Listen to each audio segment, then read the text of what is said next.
All right, my friends, welcome back to our Day 2 kickoff, and welcome to those of you who have just joined us on the live stream. We are just a few moments away from the official start of our show, but before we kick things off, we got a little bit of business to take care of first, okay? Last year at Insight, we invited you to support our Data Explorers program. Now listen to this, check this out. With your help, we reached 90,000 more students with data and AI literacy initiatives than ever before. That's amazing. Give yourself a round of applause. 90,000. That's incredible. But it's just the beginning. We're going to take another stride forward this year by launching our annual Customer Partner Social Impact Awards program right here. We're going to be launching it. Now, they will showcase innovative ways that we can collaborate to harness data and AI for good using NetApp technology. So, let's get into it. Everyone, focus up to the headliner stage. Join me in welcoming SVP Worldwide Partner Organization, Jenny Flinders, and NetApp's Head of Social Impact, Christine Lopez. Everybody pay attention. Up front, Jenny and Christine, take it away. Thanks, Mario. Good morning, Las Vegas. How's everyone doing? Yeah. Okay, so at NetApp, we care for our communities. Do you know that? Yes. We value our customers and our partners who share this sentiment with us and who understand that through the power of collaboration, we're creating the multiplier effect. That's why Christine and I are thrilled today to be able to present our first ever Customer and Partner Social Impact Awards. So today we're excited to highlight customers and partners who have demonstrated exceptional partnership and who made significant strides in community impact, expanding data and AI literacy. Our first Social Impact Award category is Community Impact. And today, we are so thrilled to shine a spotlight on one of our NetApp customers who's not just leveraging data and AI, but leveraging them to save lives. Let's take a look. NMDP, formerly known as Be the Match, is a global nonprofit leader in cell therapy. NMDP advances groundbreaking research, treatment, and support to cure blood cancer and blood disorders like leukemia and lymphoma. NMDP's mission is to find cures and save lives. They do this by operating the world's most diverse marrow and blood stem cell registry, providing access to more than 41 million potential donors. NMDP has impacted more than 130,000 lives through cell therapy and connected over 400 medical partners with over 200 transplant centers across the globe. To make patient-donor matches quickly and accurately across a vast database, seamless, accurate, and secure data integration is critical. NetApp's intelligent data infrastructure provides the secure and scalable technology that NMDP's mission-critical business capabilities rely on. The partnership with NetApp has advanced NMDP's research and clinical abilities, enabling them to deliver life-saving cures to thousands of patients with blood-related diseases each year. Now to us, that's a hero. Yeah. Congratulations to NMDP, our recipient of the 2024 Customer Partner Social Impact Award. Now give it up for Linda Peterson, who's accepting the award for NMDP.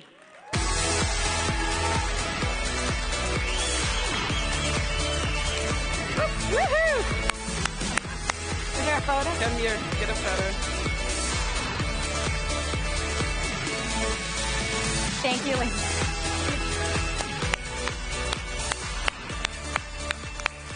Amazing. Go, Linda. Our next category is data and AI literacy. Data and AI offer the tremendous potential to foster a more prosperous and equitable future for all, but only if everyone, everywhere, has the skills to use them. Unfortunately, there's a notable skills gap in the areas of data and AI, and this gap is particularly pronounced among women and underrepresented groups.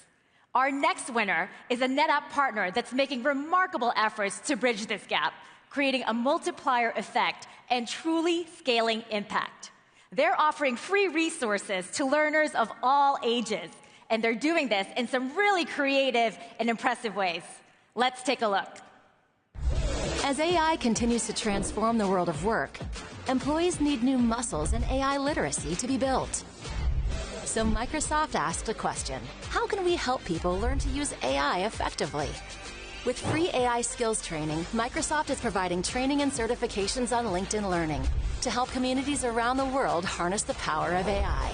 These AI learning pathways have reached more than 4 million engaged learners, enabling employees to advance their careers and discover new possibilities. NetApp technology serves a critical role in supporting LinkedIn, hosting databases on ONTAP 9 that reliably synchronize content on public-facing websites. For young learners, Minecraft Education's AI Foundations offers a set of accessible, engaging materials for building AI literacy with Minecraft. Reaching millions of students and teachers across the world, the program is designed to empower students, educators, and families with a fundamental understanding of how AI works and how to use AI tools responsibly. NetApp, in collaboration with the world's largest lesson, is joining forces with Microsoft on its AI literacy mission, supporting students with knowledge, expertise, and understanding of data literacy in a new and upcoming Minecraft world. Now to us, that's a hero. Congratulations to Microsoft, our recipient of the 2024 Customer Partner Social Impact Award.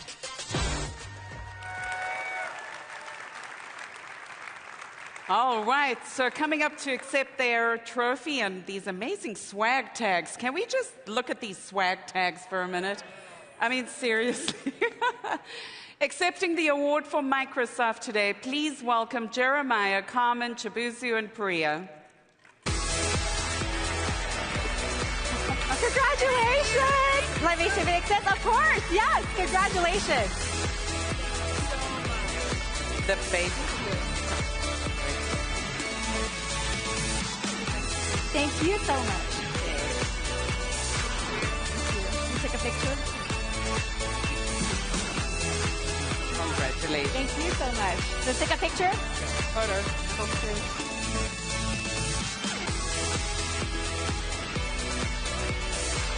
One more. Of course. Oh.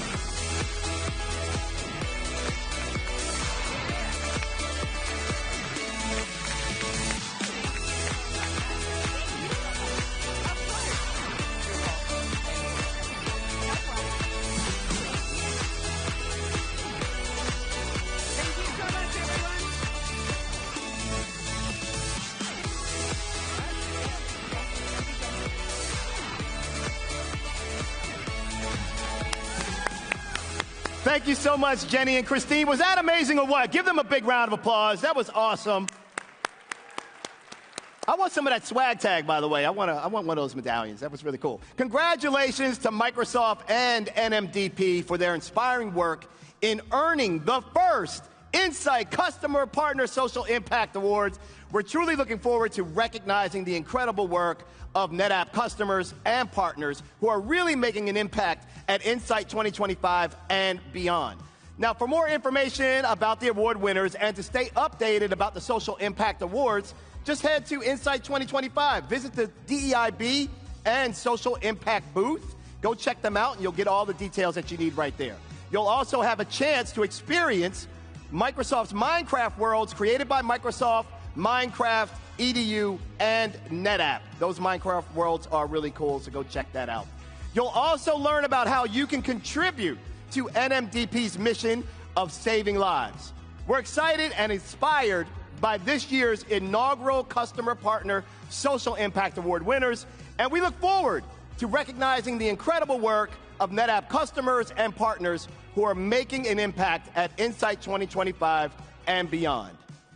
All right, folks, it's almost time for your next mission to begin.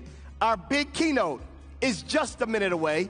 But first, got to hit a little bit of details right here up on the screen. I'd like to once again draw your attention to this important message, reminding you that any vision content today is just for informational purposes only, and the details are subject to change. Okay, thanks so much for your consideration on that. And thank you for being considerate to your fellow Insight attendees as you take your seats. silence your devices, because that's right. The moment is here. It's about to go down, NetApp. Welcome back to the world's best and biggest tech festival of the year, NetApp Insight Day 2. It starts right now!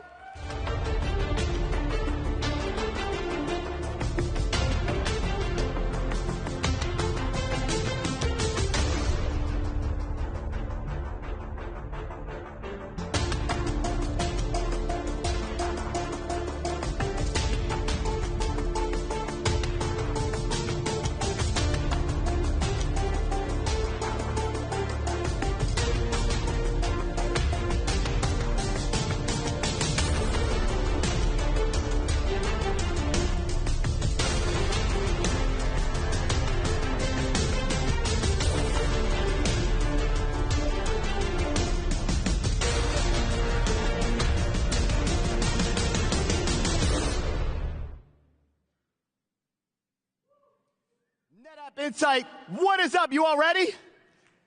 Let's do it, let's do it, let's do it, let's do it. All right, I'm psyched to be back with you for what promises to be a very busy day, in the best way, of course. So let's dive right into it. We don't have time to waste. You have things to do and things to see and things to change. Please welcome to the stage NetApp Executive Vice President and Chief Product Officer, Harv Bhela. Let's get it, Harv!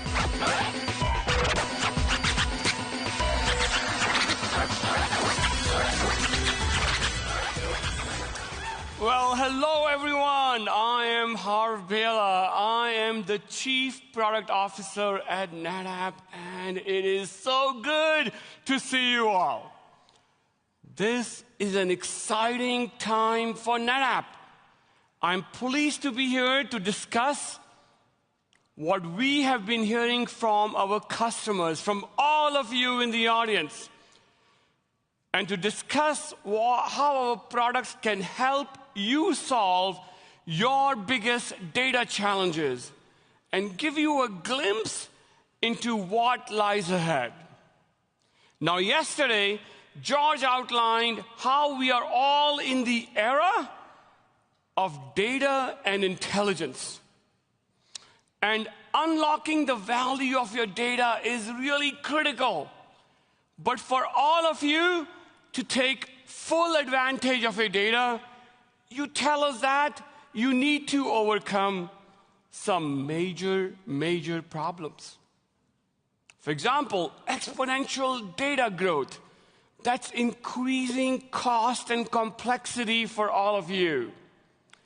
Data is everywhere, right? On premises, in multiple public clouds, fragmented across all those places. Data is also constantly under threat. Then for AI, we know that data fuels AI, but which data should I use for AI? What data is safe for me to use for AI? Without overcoming these big challenges, you cannot effectively unlock the value of your data. You cannot benefit from data's transformation potential. At NetApp, our entire mission, our only mission, is to help you with that transformation. And we do that by delivering an intelligent data infrastructure. We offer the best unified data storage in the world, in the enterprise, in the cloud, everywhere. And just as importantly, also the intelligent services necessary to help protect your data and to help you derive the most value from your data. So in today's keynote, different members of the NetApp's product team, they're going to join me on stage to share our innovation agenda. Now, we know in the product team at NetApp that the world moves fast. You need us to deliver a blistering pace of innovation to help you turn your data into a competitive advantage. And I hope you have noticed that in the last year, we have done exactly that in each of our 4 different innovation pillars. First, enterprise storage. This is the heart, the meat, the soul of what we do. Provide you, our customers, with the most comprehensive portfolio in the industry that provides optimized performance, optimized design across all different price points. And here's the best part, with a single storage OS underneath. No one in the world does that. Now, you said to us last year that you needed better price performance in flash. So we delivered the all-new C-Series. It became the fastest growing product in our 30-year history. Woo! Now, for block, you told us you didn't want to have to compromise between simplicity, power, and cost. For that, we delivered the all-new ASA systems. We are going to continue to innovate rapidly in enterprise storage. We have some pretty exciting announcements today that we're going to share later in this keynote. Second area, in the area of cloud storage, you said you needed great price performance for your key workloads. We are now best in the market for SAP, for VMware, for databases, for EDA, for HPC, and many, many other enterprise workloads.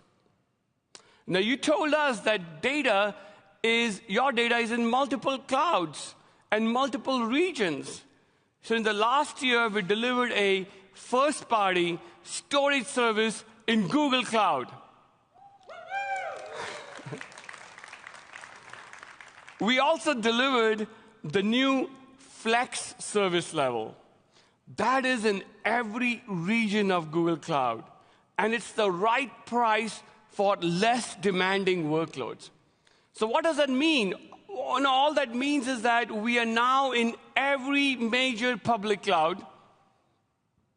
We are supporting a very broad range of workloads, a broad range of performance tiers, a broad range of price points, and all of that works seamlessly with all your enterprise storage, all your on-premises storage. So all you need in cloud storage, all you need in enterprise storage is NetApp. And later in this keynote, we are excited to announce some major new innovations in cloud storage. Area number 3, security. In the area of protection, you said that ransomware has become a board-level priority for you. So we delivered a built-in anti-ransomware solution so that our storage becomes the last line of defense. And you have peace of mind if you use NetApp for storage. In fact, we are so darn confident in our technology, we provided a ransomware recovery guarantee. No other storage in the world has all of this built in. These anti-ransomware capabilities, they have seen the fastest adoption by customers ever. But when it comes to protection, when it comes to security, you can never rest. We are on a roll.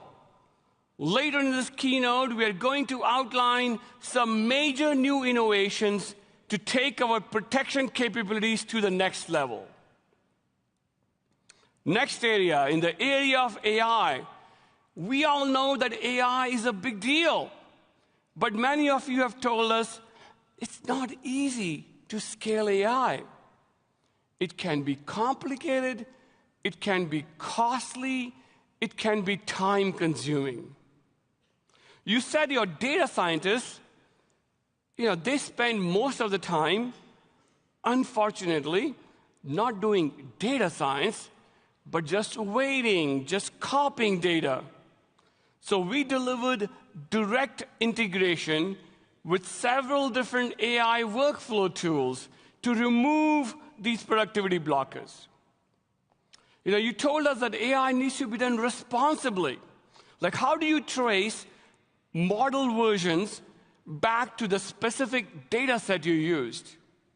We delivered enhanced data management capabilities to enable you to do AI responsibly. But man, this is just the start.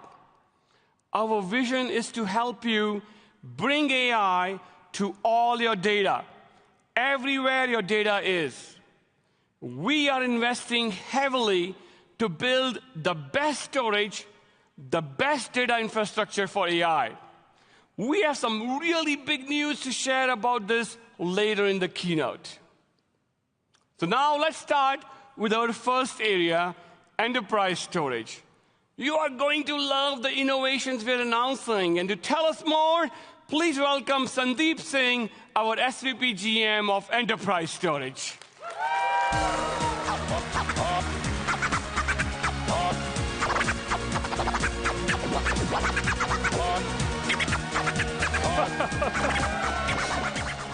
Thanks, Harv, and hello, everybody.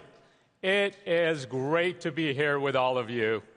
The past 2 years have been full of innovation as we rapidly expanded our unified data storage portfolio. Today, we deliver unmatched value with a comprehensive and fully interoperable portfolio that is powered by a single storage OS, ONTAP. It's truly simplicity at scale, and it's something no other storage vendor can match. We built on our leadership in NAS and unified data storage systems and expanded our storage portfolio to include capacity flash with the introduction of C-Series. And it has now gone on to become the fastest ramping product in NetApp's history, thanks to all of you. We doubled down with the new AFF A-Series for Tier 1 and mixed workload systems, combining amazing performance with best intelligent data management. Turning our attention to block storage, we added ASA systems to help you modernize and accelerate your VMware and database application workloads. Built on the foundation of 20,000 customers who trust us for block workloads, the momentum around the ASA has been truly amazing. Globally, we have seen the customers extend their use of NetApp and adopt the ASA for Tier 1 and Tier 2 SAN workloads. And today, we are upping the innovation ante once again. I have met with many of you over the last 2 years. And for your SAN workloads, you've said that you have long had to choose between simple and powerful. You've had to choose between operational simplicity and powerful high-end capabilities like scale-out and advanced data management in block storage. You've been forced to compromise, and that has held back your modernization efforts. Guess what, folks? We hear you loud and clear, and now we're eliminating that trade-off with our next major advance in block storage. It's time. Are you ready? Let's do this.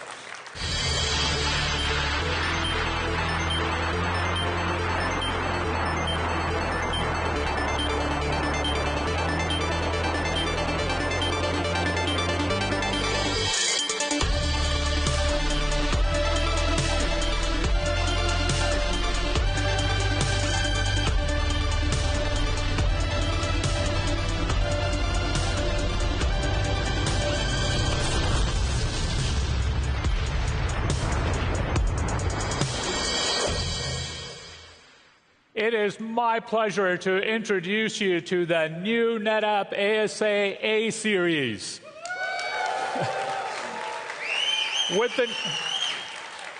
With the new ASA A-Series, we're delivering simple, powerful, scale-out all-flash block storage that includes advanced data management and protection features at an affordable price.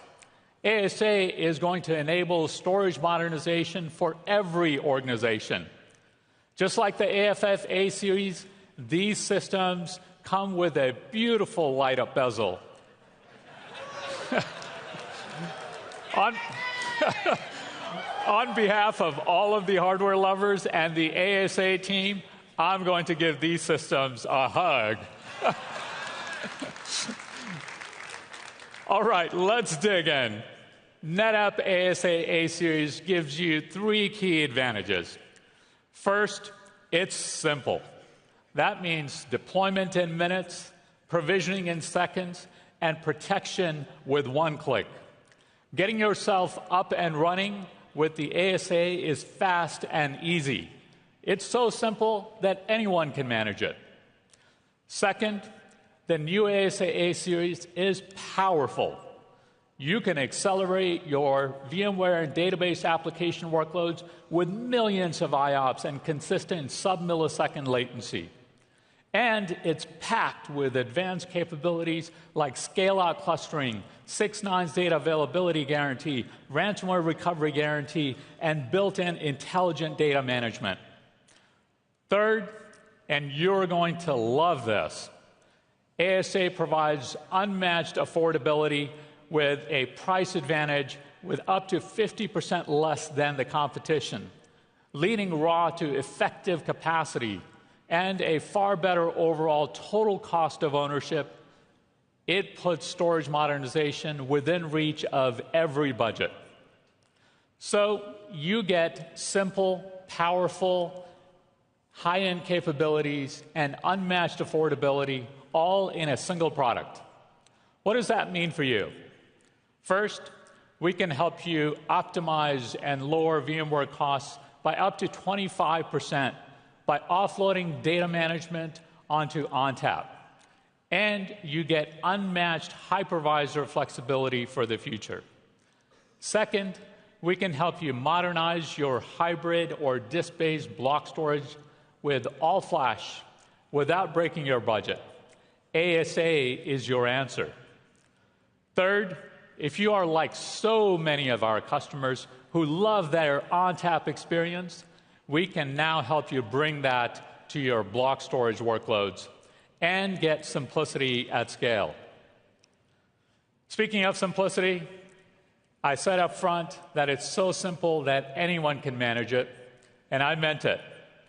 To test it, we actually put the new ASA A-Series systems in front of one of our marketing interns who had never set up a storage system before. And she, well, maybe it's better if I just show you.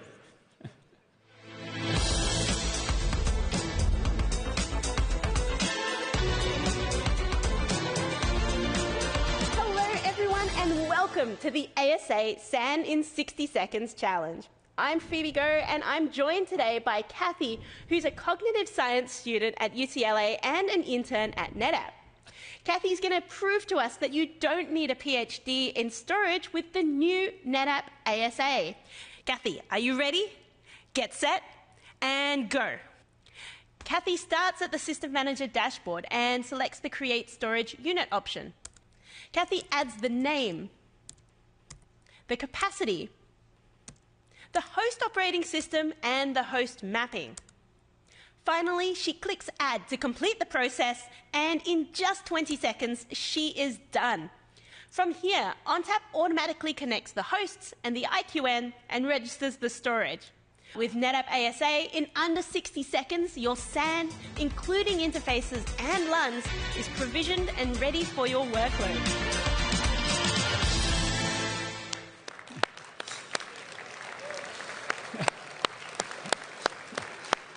Well, thanks, Kathy and Phoebe. Like I told you, it's so simple that it can be set up by anyone. And you might have spotted a few interesting innovations during the brief demo screens there. I encourage you to stop by the festival grounds and take the ASA challenge. It will take less than a minute. So we have innovated in primary storage. What about secondary storage? We know IT budgets are tight, and you need to get the lowest cost of data over its life cycle. This requires innovation, not just in primary storage, but also in secondary storage. Today, we're doubling down on secondary storage innovation with the introduction of two new FAS systems, the FAS 70 and the FAS 90. The new FAS systems offer up to 1.8x higher performance and a significant density advantage with 33% less rack space. Economical, simple, and secure, the new FAS systems offer hybrid flash that's a key element in delivering the lowest cost of data for our customers. Typically, 60% of enterprise data is actually cold data. With FAS, you can realize dramatic savings via policy-based tiering to cost-efficient hybrid flash storage systems. Powered by ONTAP, the new FAS systems are ideal for data tiering, for cloud, for backup target, and for a cyber vault for ransomware recovery use cases. Now, stepping back, we've been the leader in unified data storage systems for over 2 decades. And we've gone much farther than anybody else in the industry in building a true hybrid cloud for your data. But your business transformation wouldn't be complete without a leading storage as a service option. And by that, I mean NetApp Keystone. In a single subscription, Keystone delivers all the power of NetApp intelligent data infrastructure without the upfront investment. Now you can leverage storage as a service with industry-leading performance, resiliency, and scale, alongside seamless hybrid data mobility to accelerate and optimize your IT. Keystone continues to see dramatic growth, and we're proud to say it has 0% attrition. Yes, 0% attrition. Once customers try Keystone, they absolutely love it. We have a great new integration to allow for expanded full-stack observability, but we're going to save that announcement for a bit later today in the keynote. As you can see, we've continued to build an amazing unified data storage portfolio that delivers simplicity at scale and transformational flexibility that no one else can match. We've been innovating on-prem, but we know your needs stretch to the cloud as well. To tell us more, I'd like to introduce Pravjit Tivana, SVP and GM, Cloud Storage. Let's give him a high-energy welcome. Welcome, Pravjit.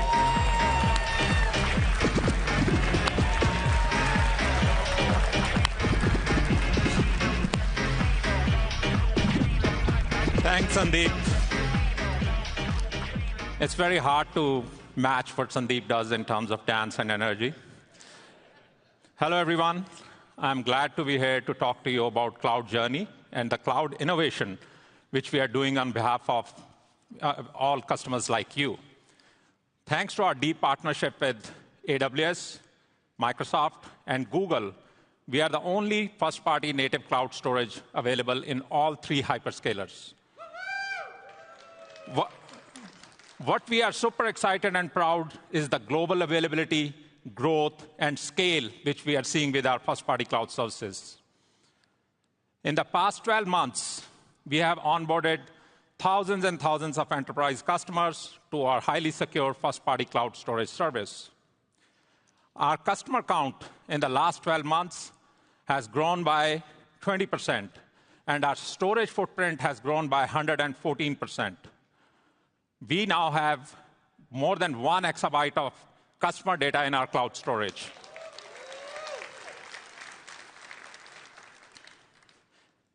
One interesting trend which we are seeing is the growth of our block storage and first-party cloud services.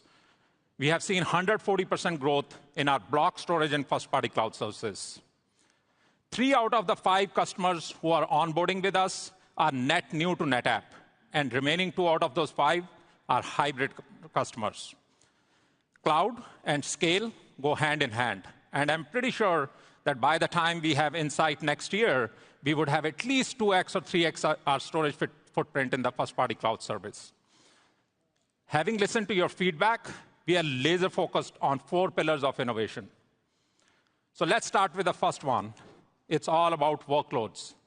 You all have trusted NetApp storage in the cloud to power your demanding workloads, such as databases, be it SQL Server or Oracle, or your ERP systems like SAP, or your high-performance computing, or to design integrated chips, to stream content, and many more.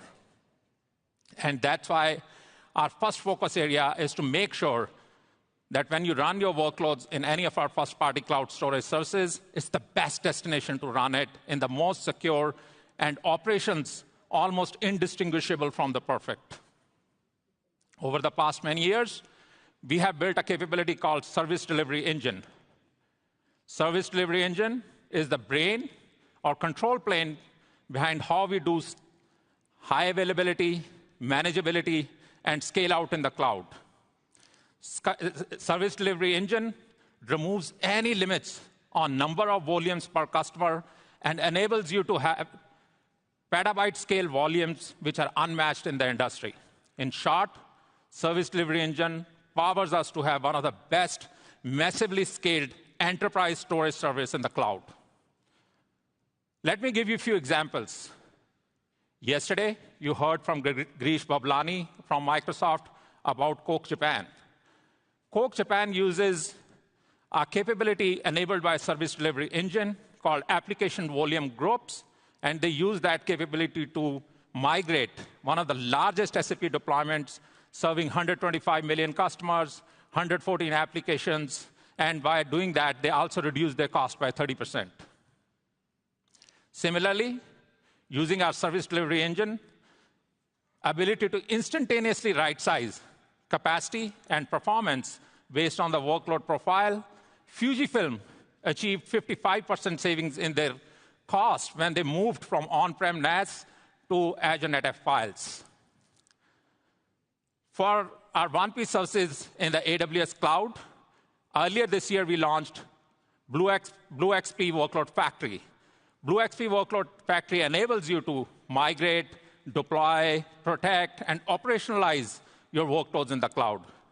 We are seeing customers and partners like SAP Global, CloudBridge use Workload Factory for the migration of their VMware workloads and also to run mission-critical databases in the cloud in best practice manners. Our second focus area is to make sure that AI is the first-class citizen in our first-party cloud offerings. Our mission is to enable you to build AI apps using your proprietary data without creating silos and without the need to move the data back and forth to any object store or any other storage, and while doing so, keeping the costs in control and making sure there is governance and security involved in it. To help you get started, we have released an enhanced version of our GenAI toolkit, which now supports both Azure NetApp Files and Google Cloud Volumes. Using the GenAI toolkit, you can learn how to create RAG-based applications in minutes using the LLM models of your own choice against the proprietary data set stored by you in ANF or GCNV volumes to increase relevancy and accuracy of the responses. But the most exciting part of our AI story is that we are now deeply integrating our 1P storage services with each of the hyperscalers' AI tech stack.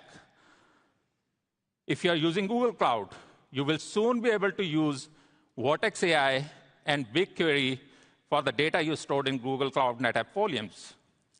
You will be able to use Vertex AI Agent Builder to build applications in no-code or low-code environments. If you're using AWS, Today, you can use Amazon Bedrock Foundation models for the data you stored in FSx for ONTAP. And with the recently launched BlueXP Workload Factory for GenAI, you can deploy and manage end-to-end RAG infrastructure within minutes. And of course, if you're using Azure, you will soon be able to use Azure NetApp files as a supported data store in Azure OneLake. And by doing so, you will be able to use all the AI and analytics services which are being built by Microsoft. We are demoing all these capabilities this week in our AI sessions and on the expo floor. I encourage you all to check these out. But for now, I want to share a quick demo with you. In this demo, we will explore how Contextual Legal Services can leverage their historical case data stored in Azure NetApp file volumes for powerful querying and analysis without the need to copy the data. As you can see, Contextual's case repository is already on Azure NetApp file volumes. We will start by enabling S3 object access on the volumes, which is done with just a few clicks. This makes the data accessible to Azure OneLake, and no data movement is required. Next, we will connect the data to Azure AI Search with simple configuration by entering the URL to the lakehouse, specifying the folder for ANF, and also telling how frequently you want to operate it. In this case, we are doing it daily, so that you can get fresh data with every run. Now data is ready to interact with natural language questions. Let's ask some questions involving Fiona Mercer. See how the bot promptly retrieves information from the relevant case files and generates comprehensive responses. But the story doesn't end here. Contextual can now utilize powerful data analytic tools such as Power BI, Azure Databricks, Microsoft Fabric, while keeping the data securely in place in Azure NetApp files. This is just the beginning. The Microsoft NetApp partnership is committed to creating secure, efficient, and user-friendly integrations between ONTAP, Azure NetApp files, and Azure AI services. Our third dimension of focus is to continue to make our cloud offerings the most price performance optimized for a broad set of workloads. ONTAP is known for cost optimizations, be it dedupe, compaction, compression, or thin provisioning. And all these capabilities are available in the cloud services. But we are not stopping there. We continue to expand our service plans with each of the hyperscaler services to make sure you have a wide array of choices based on your workload profiles. We continue to reduce the minimum threshold for your NFS or SMB volumes and the minimum capacity pool. For example, earlier this year in Google Cloud NetApp volumes, we enabled customers to create volumes as small as 1 gig, 100x reduction from the earlier limit on minimum thresholds. You all have told us that auto-tiering, which moves the data from hot tier to a price-optimized cold tier, has been game changer, as it does based on the data access patterns without you manually doing anything. For example, a customer, a major energy provider, saw a 42% cost reduction when they leveraged cool access on Azure NetApp files for their product lifecycle management environment. We now offer 1 or 3 year reserved pricing, which can give you cost savings up to 35%. And if you have a large data volume needs, we also have a private pricing constructs. When it comes to TCO, we have tons of capabilities planned in the next 6 months, and we will be announcing them one by one. Our goal is that cost should never be the reason for not using our first-party cloud services. Our fourth and final dimension is on hybrid storage. We totally understand that you all are at a different stage of your journey to cloud. While some of you are all in cloud, while others are just exploring it, and some others are using it for 1 or 2 workloads. Irrespective of where you are in your cloud journey, we want to support your workloads, be it in hybrid setup mode or multi-cloud environment setups. What we have learned is that most customers start their journey into cloud with use cases such as disaster recovery or using cloud for elasticity or instant provisioning of capacity. But in fullness of time, they start migrating more and more complete workloads over to the cloud. And that's why we continue to focus on data migration, mobility, and disaster recovery via capabilities such as SnapMirror and FlexCache, which will be available in all three hyperscalers. To sum, we'll continue to work backwards from business use cases to provide you with the most secure, cost-efficient, and reliable cloud storage, which will have seamless integration with all the AI innovation, which is coming from all three of our hyperscaler partners. On that note, yesterday, you heard directly from AWS and Microsoft. So today, let's dive a little bit more into our Google partnership. And to do that, I would like to welcome back to stage Harv Bhela and introduce Sumeet Agarwal, Vice President, Google Cloud Storage.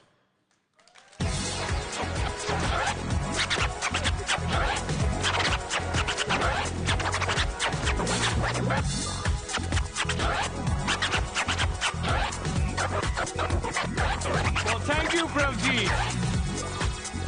Hello, all. I'm excited to host Sumeet Agarwal. He is the VP of Google Cloud Storage. Sumeet, thanks for being here.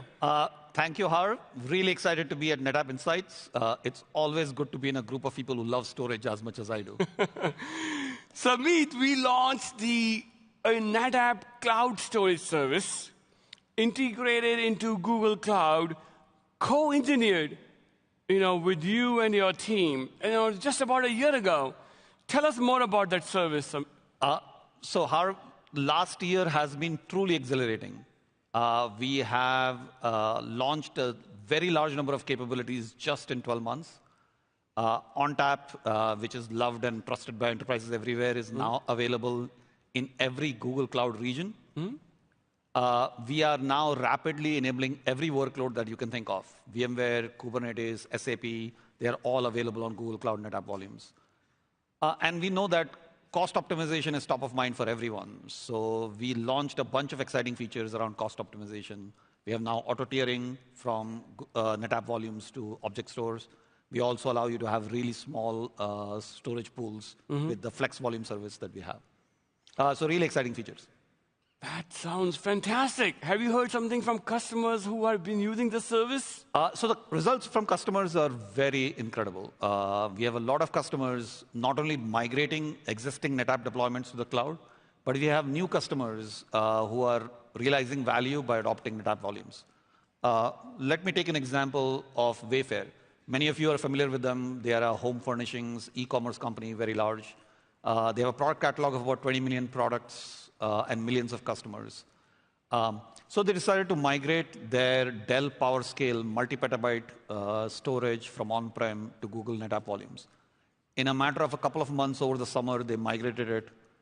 This was an environment which is used for backup and for file serving and developer platform. They are seeing some incredible results. This is just a quote from them. The restore times have been cut in half. Their SQL backup and restore takes almost 4x faster. Hey, I didn't hear that. How much less? It's 4x faster. 4x faster? Oh my God. Just with the migration. And that's not all. They're actually saving money by auto-tiering now from NetApp to object store. So it's also cheaper. And now they're looking at how to improve their disaster recovery by replicating using NetApp replication across multiple regions in Google Cloud. And we have many such customers who are using Google Cloud NetApp Volumes, either migrating or already migrated. And many, many customers benefiting from our joint service. It's great to see this level of customer love, for the GCNV service. Tell me, Sumeet, what excites you about our partnership? Google and NetApp have been partnering for a long time, but the last few years, the partnership has truly gone to the next level. It's almost like we are dating for a while, and now we are really married. It's two engineering teams and culture with NetApp and Google really operating as one team through engineering, product, go-to-market, support, everything works like one team. We really want to help customers transition to the cloud, but really transform their businesses and get what the best of cloud has to offer.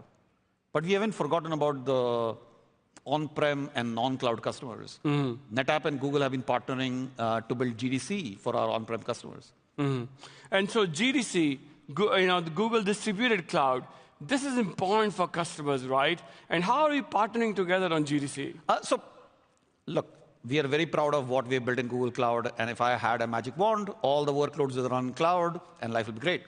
But we, of course, know that's not the reality. There are many workloads which are hypersensitive, need to run in air-gapped environments, or customers may have to deploy environments in data centers or edge locations. So Google Distributed Cloud provides both infrastructure and services that you can run air-gapped and manage standalone, or you can run in data centers and edge locations and manage it from Google Cloud. So Google has been partnering with NetApp, and NetApp is the foundational storage system that underlies Google Distributed Cloud. So Google engineers have built storage services in GDC using NetApp, ONTAP, and Storage Grid, which is available for customers to use, but also is used by GDC services like databases, AI, and analytics. We could not have been successful with GDC without the partnership with NetApp. So thank you for your partnership there. And really, every customer in the world is going to have something on premises, something in the cloud. So GDC plus Google Cloud, essentially helps meet all the needs of a customer. Absolutely. The goal is to cover all the scenarios and make sure we are providing value for all customers. And Samit, what do you see as the biggest opportunity for us going forward? So there is lots and lots of innovation coming in the next year. A lot of ONTAP goodies and Google Cloud goodies that will come into GCNV. I'm really excited about bringing Google's strength of AI and analytics combined with the enterprise data storage that we have in NetApp to enable new scenarios.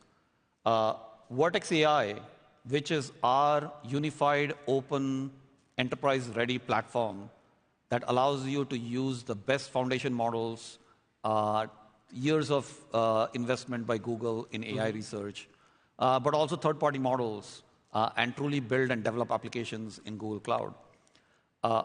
One of the challenges has always been how to combine on-prem enterprise data with all the cloud capabilities. So we have been working closely with NetApp on how to bring NetApp data and Vertex to allow you to build AI agents grounded on your enterprise data. So if you remember last year, we had demoed a toolkit to allow NetApp volumes to work with Vertex AI. This year, I'm very excited to announce that we will actually make NetApp volumes be the first-class data store in Vertex AI. So you can do this without migrating data. But even for folks who have data on-prem in NetApp appliances, you can just snap mirror it over to Google Cloud NetApp volume, and now it's available to the Vertex AI platform.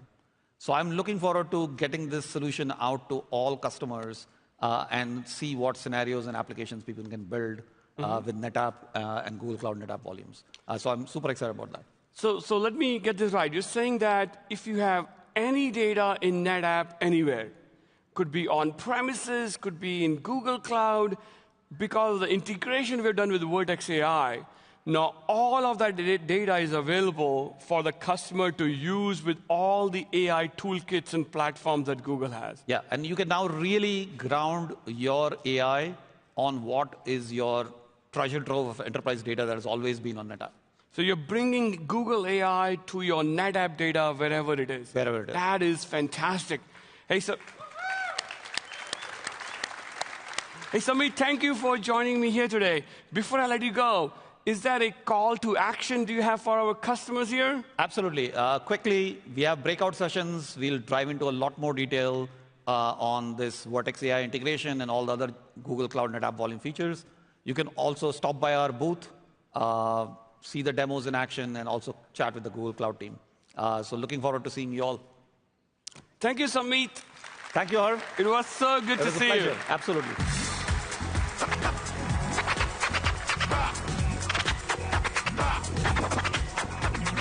Okay, now so far we have talked about two of the IDI pillars: enterprise storage and cloud storage. And together they form, they encapsulate the unified data storage.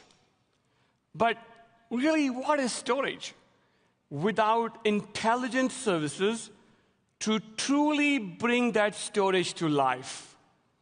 And when it comes to intelligent services, who better to tell us more than our EVP of Intelligent Services, Hyan Song. Please welcome Hyan to the stage.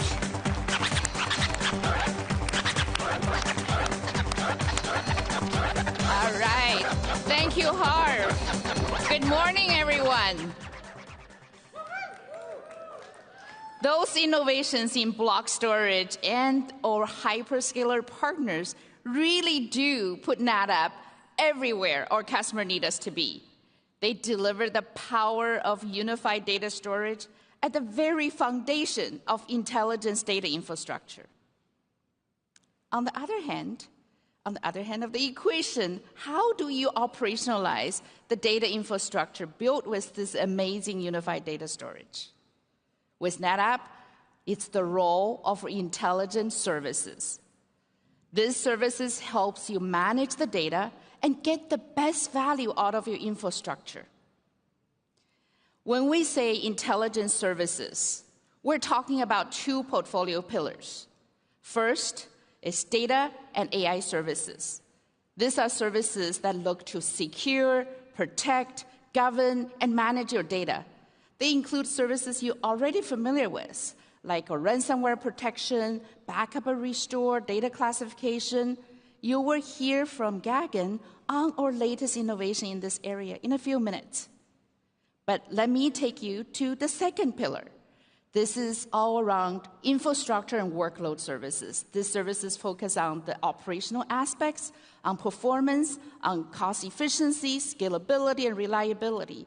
They include our offerings in observability, open source software management, and infrastructure cost optimization.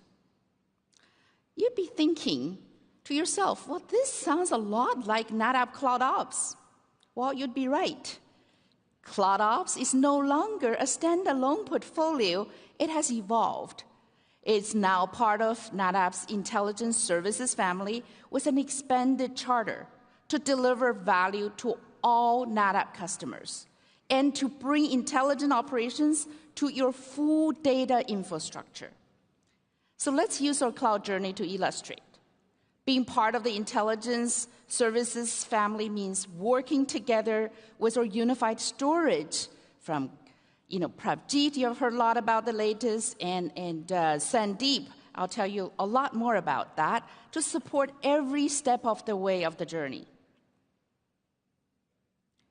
Throughout this journey, you trust us to provide seamless, fast, reliable, and secure storage anywhere. You trust the infrastructure topology and telemetry insights to plan and execute your migration. You leverage our migration services to place your data where it needs to be and rely on data services to protect it. As you scale, you can use these services to bring automation and continuous optimization of the infrastructure for your critical workloads. So let's take a look at an example. Instacluster. The cloud journey sometimes presents a really good opportunity to modernize applications. NetApp Instacluster has a suite of offerings that help you unlock the benefits of open source without the risk having to go it alone. Some of our customers start with just, getting some support for open source life cycle management before they go hosting everything with us. Some would just go with the fully managed service from us. So if open source is on your database migration or AI journey, Instacluster can be your partner on the way. We already support many of the vector DB capabilities that's in Postgres and Cassandra, and we just released 2 new additions, which is ClickHouse and Valkey. Speaking of migration, sometimes it's necessary to move on from a name Because people say, what's in a name? Well, name reflect focus. That's why we're rebranding Cloud Insight as Data Infrastructure Insights. This will match the words with our actions and our commitment to provide intelligence services across all NetApp unified data storage and extending it to data infrastructure that can be heterogeneous. I know many of you really love that capability. And there's more to not just a name change. It also has broadened and deepened in scope. I'll highlight 3 new capabilities. First is on block storage. Adding to the exciting innovation you heard from Sandeep, we just released our SAN Analyzer feature, which generates a real-time topology view from storage to compute, allowing teams to find bottlenecks, determine corrective actions, and most importantly, identify opportunities to potential issues before they cause downtime. So let's roll the demo to see SAN Analyzer in action. SAN Analyzer in Data Infrastructure Insights is the best place to get an overview of your block workloads. By only showing the resources related to an application, it helps us focus on the assets in our environment that may be impacted by changes or responsible for causing issues. From SAN Analyzer, I can get an end-to-end view of the data path, including key metrics for VMs, the hypervisor, SAN switches, storage, and the backend storage unit. At a glance, we can see where we have an issue, making this the perfect place to start troubleshooting. It's simple but powerful, and it is our first time releasing a new Data Infrastructure Insight feature in tandem with a new block storage product. Very exciting. Second capability is around VM. We know deciding what to do with your VM estate right now is a hot topic. Data Infrastructure Insight has always been helping customers saving on licensing costs. Now it can also help our customers to optimize their VMware deployment with the new ASA A-Series. At one customer, we helped them save over 60% on their licensing costs by just giving them better recommendations and insights on their host and core accounts. And for customers who are looking to take advantage of Microsoft Azure's VMware Rapid Migration Program, because that does take many solutions working together, you can actually use data infrastructure telemetry together with NetApp Spot Eco to plan your migration and manage your AVS reserve instance, further improve the overall savings. The third area is on Keystone. You heard Sandeep tease about an announcement later. Well, we believe Keystone is the best storage as a service, and we can only make it better by adding in more intelligent services, like observability. So I'm happy to announce that we will now be offering Data Infrastructure Insight as a subscription offering with Keystone. Now you can manage, optimize, and your Keystone storage with Data Infrastructure Insight, all provided and managed by NetApp or one of our partners. Keystone plus Data Infrastructure Insight showcase the power of bringing unified data storage and intelligence services together. So to sum it up, intelligence services play a key role in building and operating intelligence data infrastructure. CloudOps has evolved into infrastructure and workload services at NetApp. Cloud Insight is now Data Infrastructure Insight. We're not just evolving the name, we're evolving the charter. Those pivots enrich our operational services and enable us to deliver more value to you. I hope you are as excited as me to see the evolution of intelligence services to truly unleash the power of your intelligent data infrastructure. And now, as promised, to tell you more about data services, specifically our best-in-class cyber resilience and ransomware protection, I'd like to introduce Gagan Gulati, VP and GM, Data Services.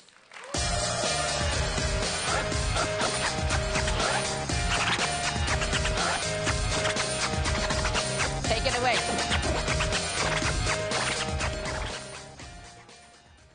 Thank you, Hyan. Look, having the best storage on the planet doesn't matter if the data on that storage is threatened. And you all know the cyber threats, and especially ransomware attacks, on all of our minds. The reality is that ransomware affects 2/3 of the organizations.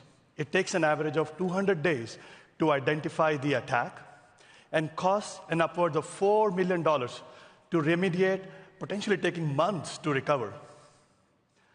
These attacks can lead to operational disruptions, financial losses, reputational damage, and just so much more. And at NetApp, we have invested in being the most secure storage on the planet for decades.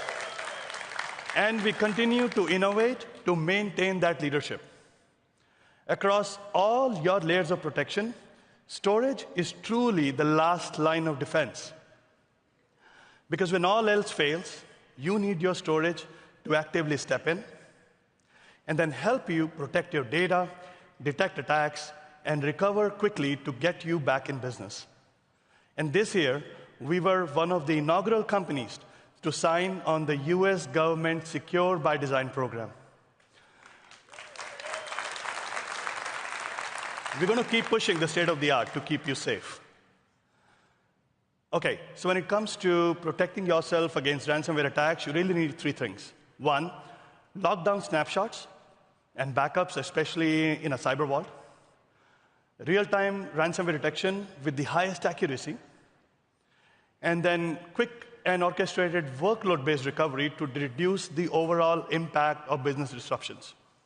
Now, let's start with real-time ransomware detection.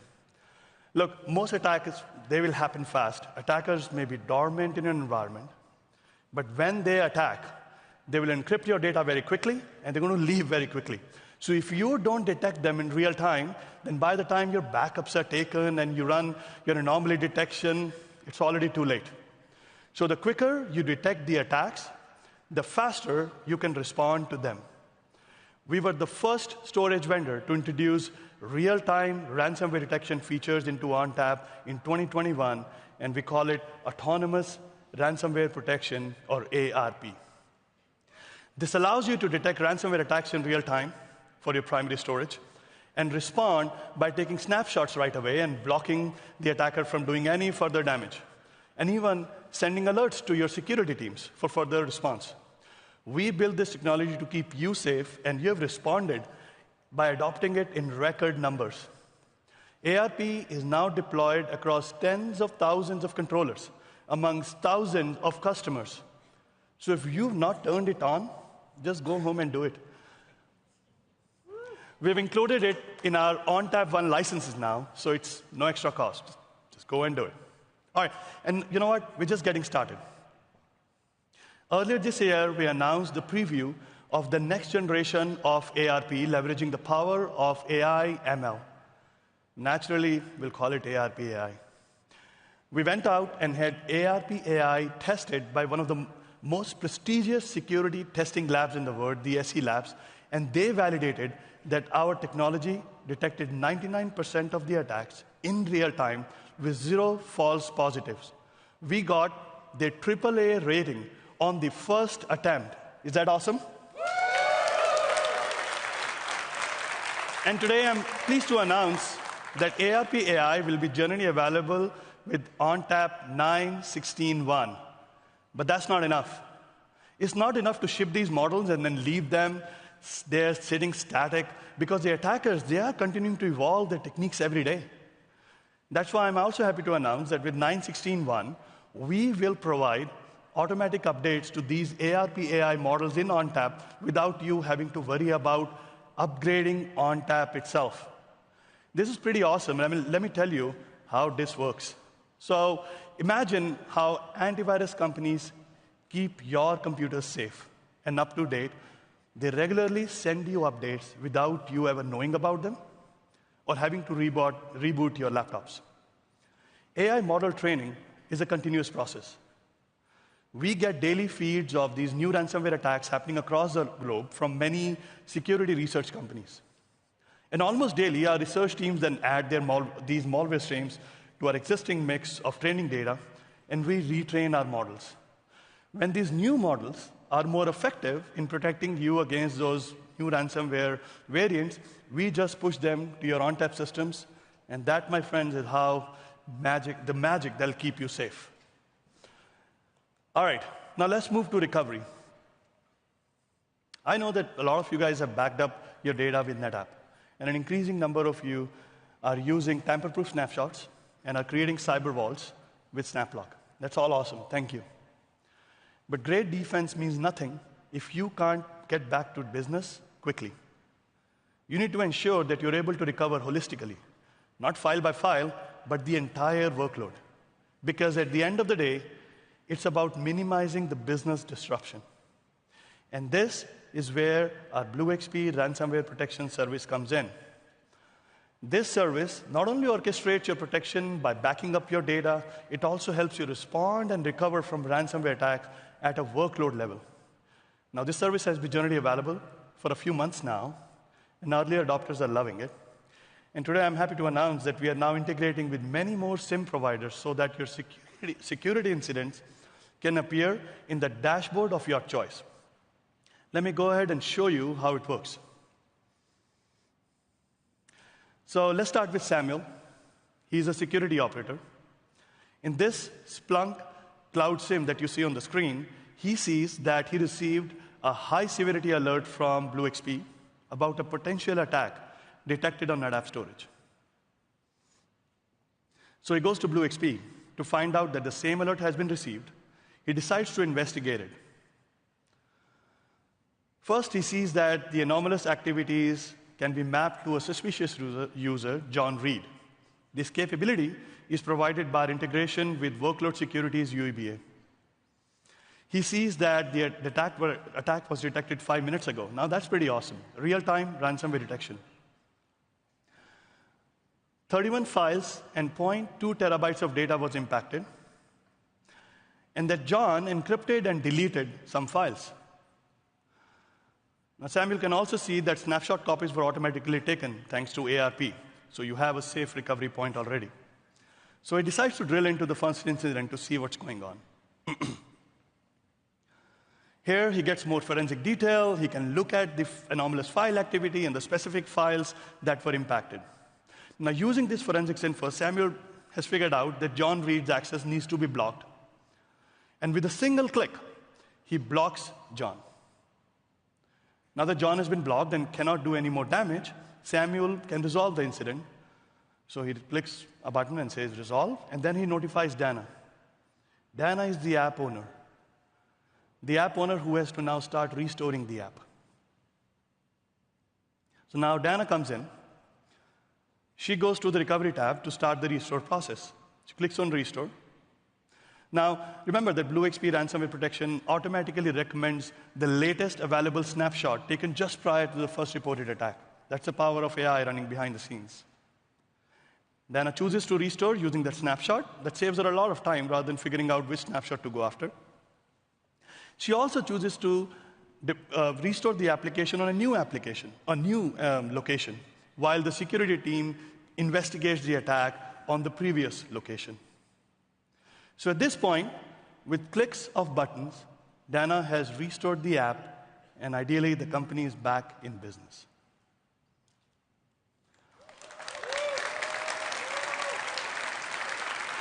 So I hope you can now see why we are so confident that we are the most secure storage on the planet, and why we will remain that way with constant innovation.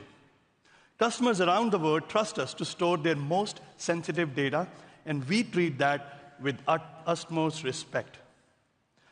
Next, you'll hear from one of our longest tenured customers who trust NetApp infrastructure to run their most critical workloads.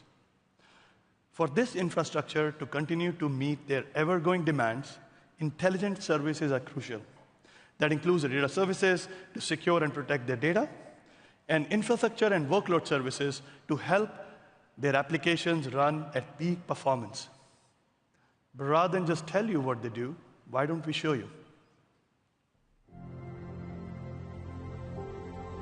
Every hero needs a partner, an ally, to push them, inspire them, and keep them on the right path. Greatness is never accomplished alone. Partners take who you are and mold you into what you can be. They help you find what lives deep inside and do whatever it takes to bring it out. They stand by your side during adventures and have your back through epic battles. They are more than just sidekicks. They're your friends, your heart, your strength. Because if you want to accomplish anything, the right partner means everything. For 30 years, we've partnered with the artists, engineers, and filmmakers at DreamWorks Animation as they crafted their greatest stories.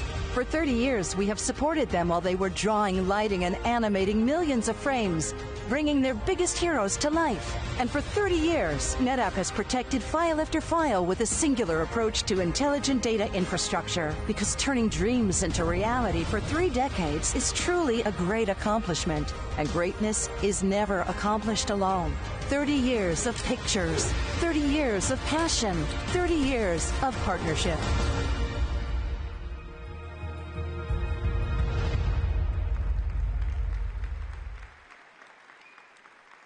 Please welcome back Hyen Sung, joined by CTO and SVP DreamWorks Animation, Bill Ballou.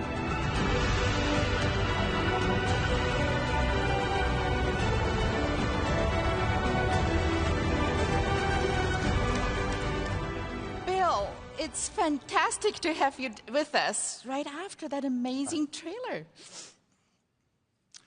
So thanks so much, Hyen. I'm just thrilled to be here, and the energy in the room, oh my gosh, yesterday with the keynote, with George's keynote, and today, it's just absolutely fantastic. It's hard to believe it's been 30 years that DreamWorks Animation and we, NetApp, has been part of the creation of many of the movie creation production systems you have. I hear there's a lot of buzz. There's a late groundbreaking movie coming out? Yes, we're so excited to bring The Wild Robot to screens this coming week. And This coming week? This coming wow. Friday, so I'm hoping that...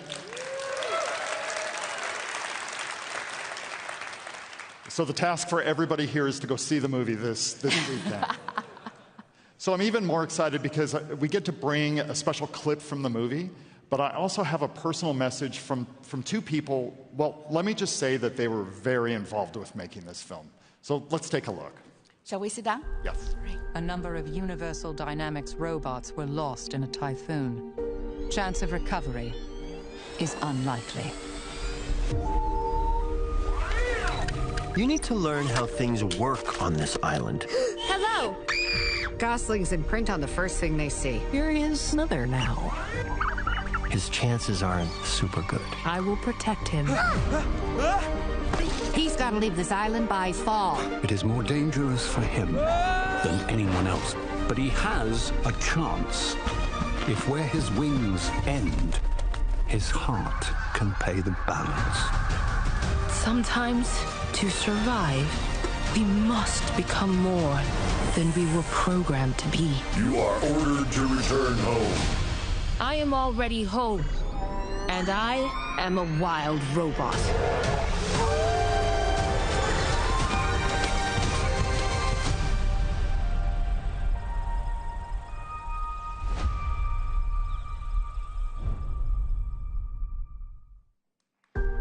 It's so awesome to produce movies at DreamWorks because along with the incredible artists, there's just fantastic technology. That's why we absolutely love that our tech partner, NetApp, collaborates with our engineers to create an incredible infrastructure to free up our artists to do what they do best. I completely agree. The imagery in this movie is just so gorgeously detailed, and I know that the artists used world-class technology to pull that off. So thank you, NetApp. Yes, thanks to NetApp, and thanks to all the DreamWorks and NetApp engineers. Wow! A shout out to technology and the NetApp engineers from the director and the star of the movie. That's incredible. Thank you, DreamWorks team, and congratulations for the 30th anniversary. But I bet most of us have marveled at what's up on the big screen. Sometimes we never really stop to reflect on really how much technology played a role in the movie creation and what type of data infrastructure you build and operate and how you manage this vast amount of data. I heard file after file. I can't stop thinking it looks like the CG animation business. It's also a data business too. We're absolutely in the data business, and that's why our partnership over the last 30 years has been so beneficial for us. And really different from live action films, everything you see on screen in a CG animated film has to be created digitally. And what that means is we must build, support, monitor, and dynamically provision a large-scale high-performance compute environment. Fortunately, services like the autonomous ransomware prevention are built directly into that data infrastructure. And I actually get to sleep a little better at night knowing that I can trust a secure by design storage system that detects potential issues in real time. And of course, the real beauty in what NetApp has enabled for DreamWorks is that the data storage is really the foundation. And from there, we've partnered in building on top of that foundation to bring intelligence to our data infrastructure and to really seize on the advantages of services related to data visibility, management, and optimization. And DreamWorks has truly been our partner on this journey. I know you turned to NetApp storage and services throughout the years, from ONTAP cluster for production, backup, and disaster recovery, to capabilities like SnapMirror, Fabric Pool, Flex Groups for scale and flexibility. So speaking of journeys, could you tell us how movie making has changed for you and for your team over the years? I can imagine over time, each movie requires even more collaboration, more speed, and more innovation. It must have been a very intense, iterative 24/7 process. How do you manage all of it? Well, that's a challenge that we deal with each and every day. The creative ambition from our filmmakers is constantly increasing to create something that's visually unique and to put more on the screen. And so with that, though, we have business goals as well, and some of these are going to sound a whole lot more familiar, right? We have increased production volume, tighter budgets, shorter schedules, and all of this puts just that much more pressure on our infrastructure. And it's where NetApp's intelligent operational services are really mission critical for us.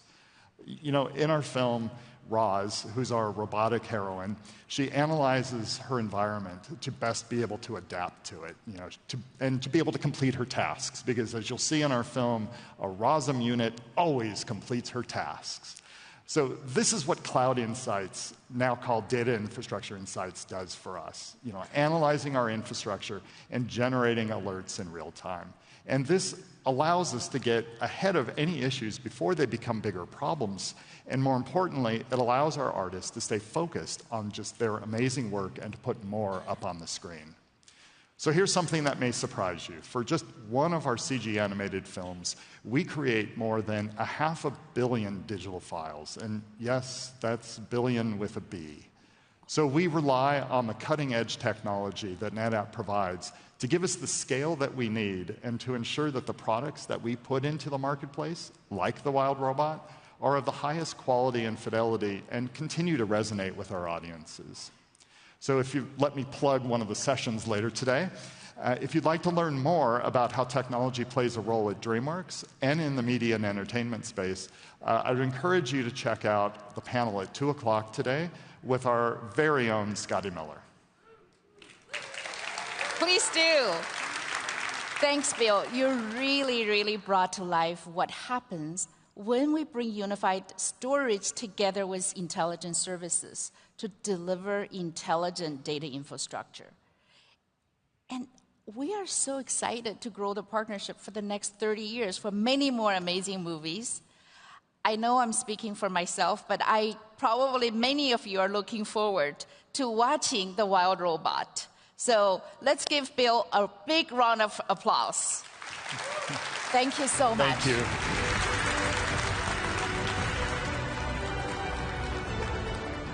Next, to tell you more about AI, I will pass the baton back to Harv Bella. Harv.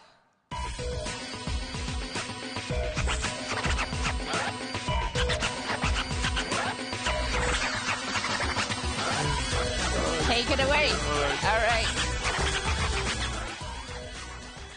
All right, so yesterday, George and Krish, they shared the start of our vision for AI. You know, last year was all about large language model, LLM models. But now we are entering this era of enterprise AI. In this era of enterprise AI, you take those large language models, you use them with your proprietary data, which is generally in the enterprise, and you use them for RAG and inferencing.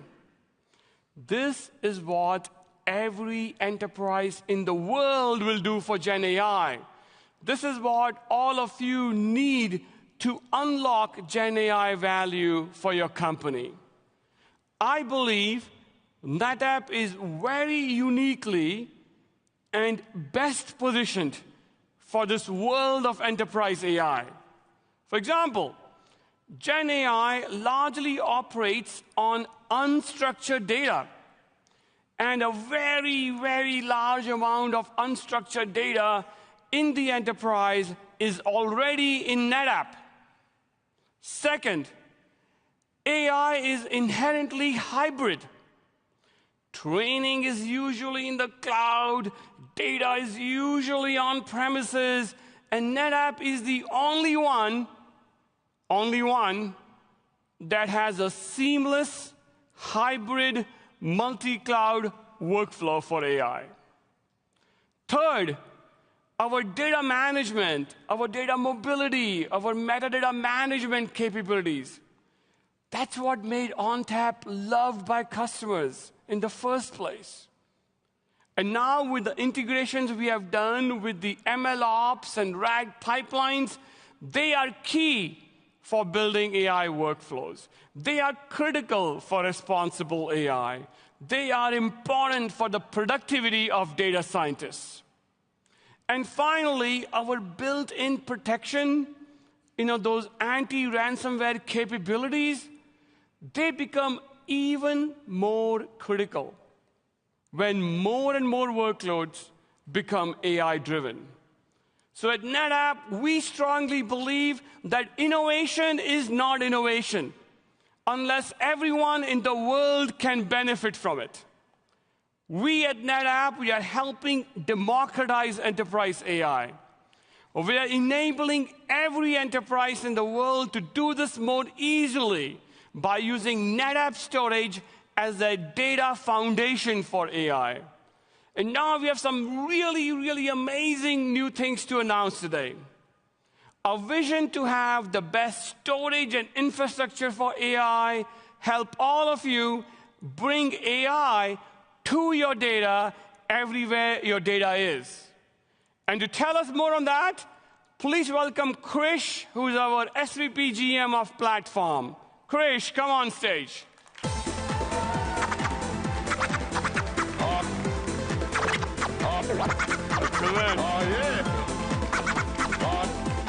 Thank you, Har, and hello, everyone.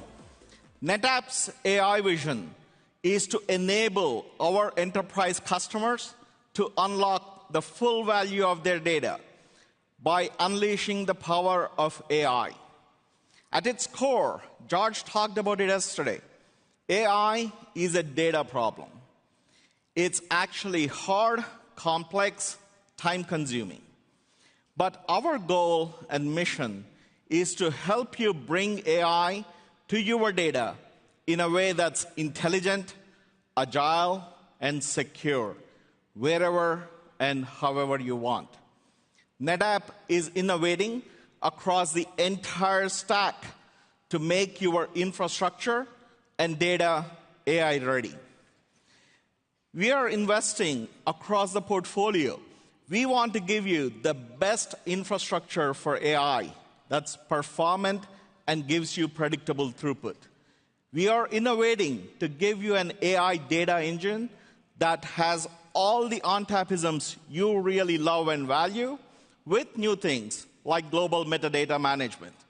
We are innovating with our intelligent data services, end-to-end ecosystem integrations. We are innovating across all our hybrid cloud offerings, in Microsoft, Amazon, and Google, and you heard about that from Pravjit and Samit this morning. You need your AI infrastructure to be scalable and sustainable. You want the best-in-class price performance, power efficiency, and rack density. The newly released AFF A90 systems give you industry-leading 1 terabyte per second throughput. And here is the kicker.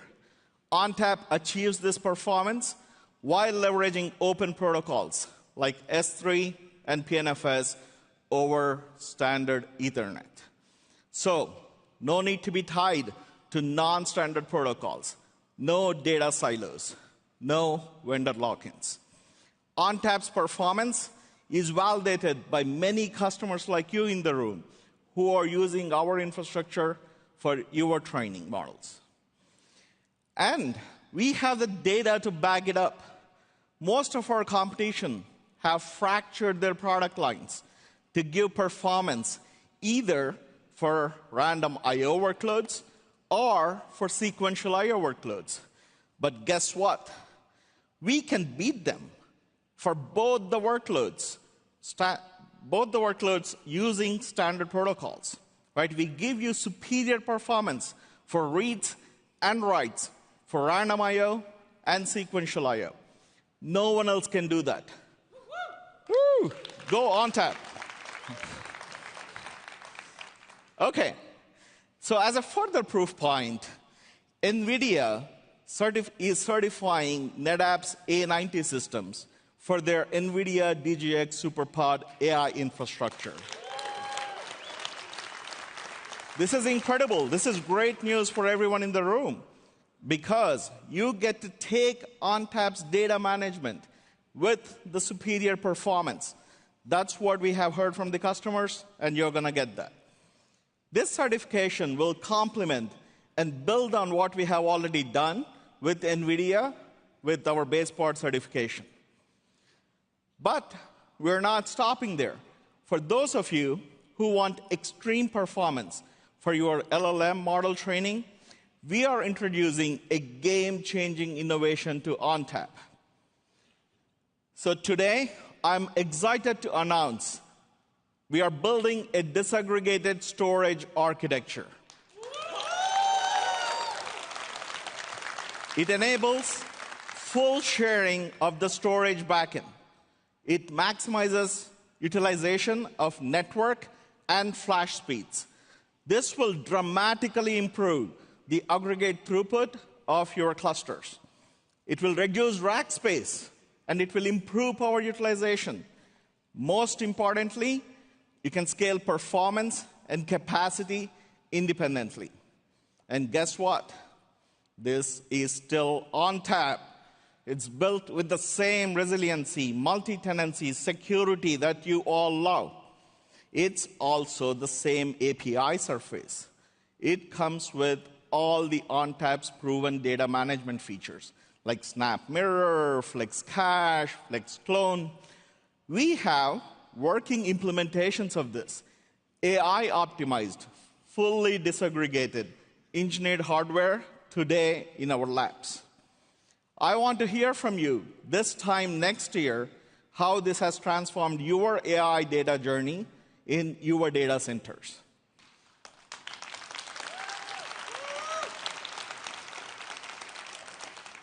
And with disaggregation, what if we also added additional discrete data processing compute power directly in your storage cluster, just like this? What can you do with those data nodes? This is where the power of ONTAP and the robust AI data engine comes in. By making the enterprise data you need ready for AI in place, we help you eliminate data silos and set you on the path of success. You don't have to be those 1 in 4 projects that fail because you couldn't get your data AI ready.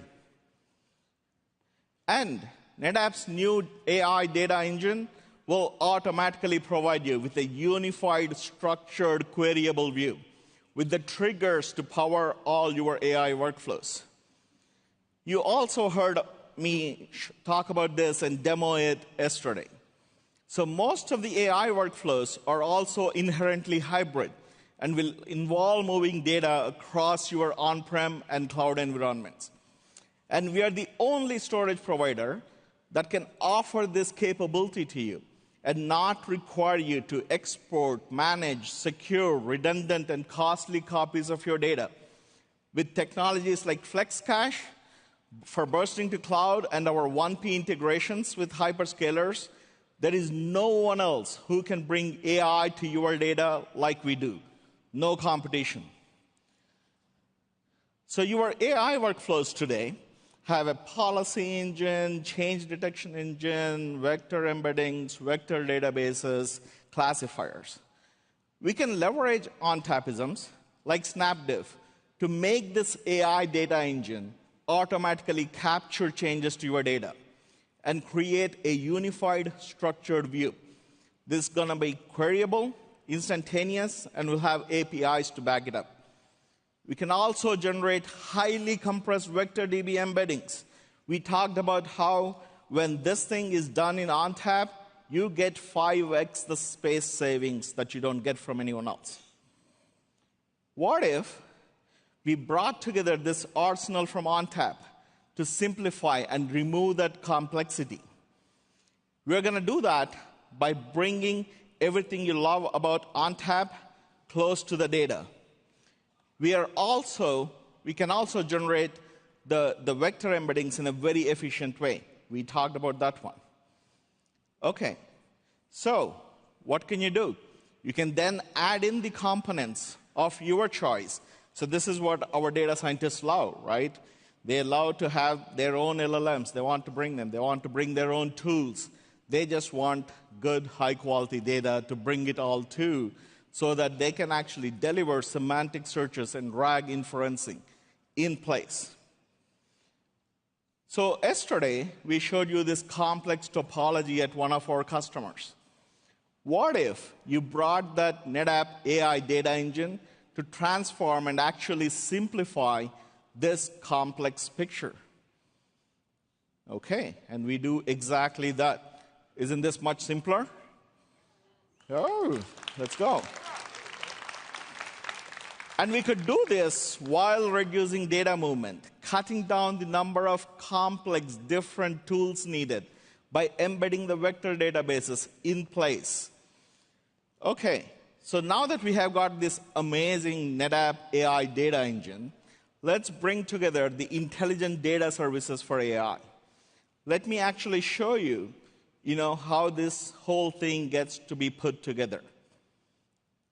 You will remember that yesterday I showed you the Data Explorer tool.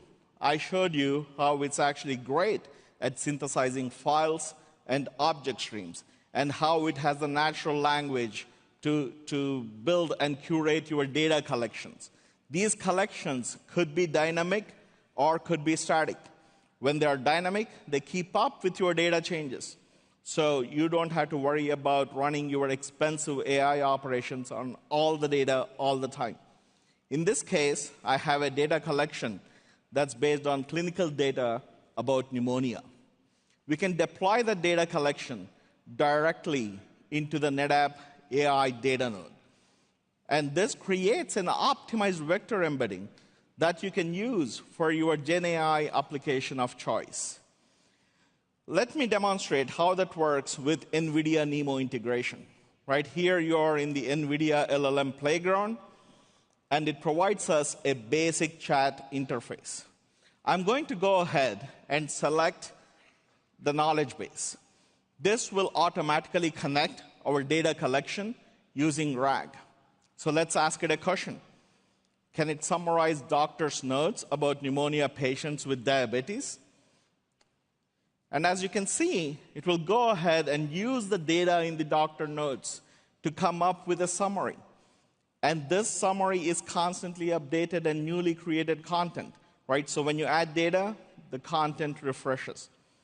Let's ask it a different sort of question. Let's see if it can give us a patient's name.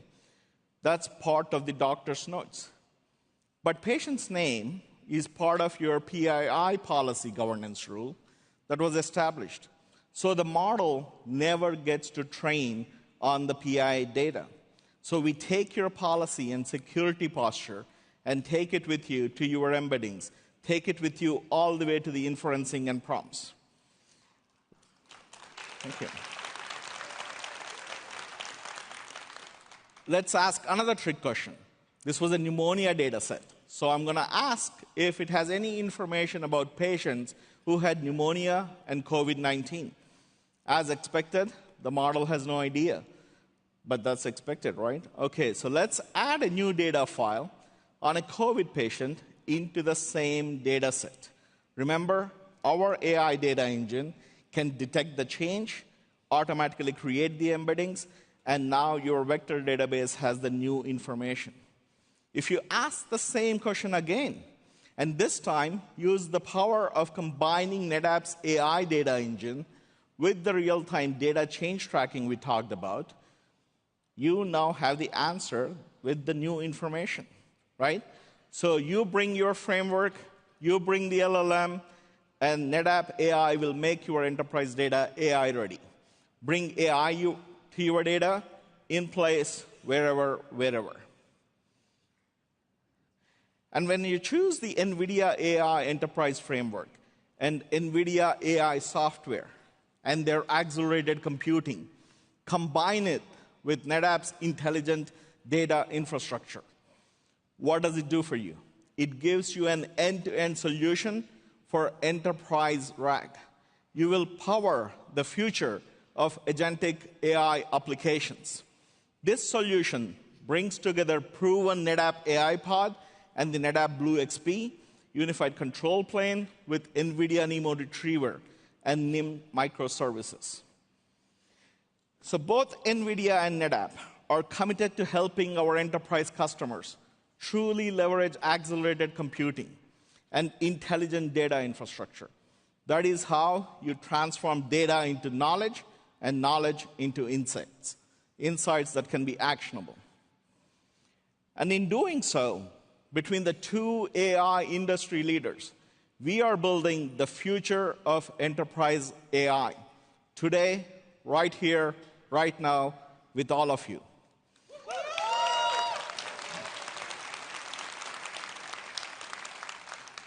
And all of this is just a hint of capabilities and innovation. Let's recap super quick what we have announced for AI today, because the list is powerful.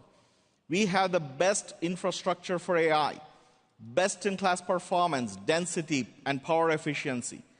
We introduced a disaggregated architecture with all the data management features over standard protocols. We brought together a composable compute to bring AI close to your data. We also announced a robust data AI engine. It has a global metadata namespace. It's going to be integrated with vector databases. And this will help you do inferencing in a box.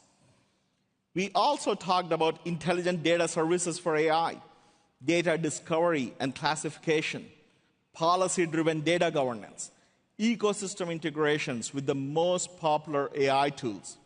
Hopefully, this whets your appetite with just a taste of all the amazing AI innovation we have planned for this year. Come meet us at the expo, hear our technical deep dives, hear the customer testimonials, look at the end-to-end solutions that the team built. With that, let me hand it back to Howell.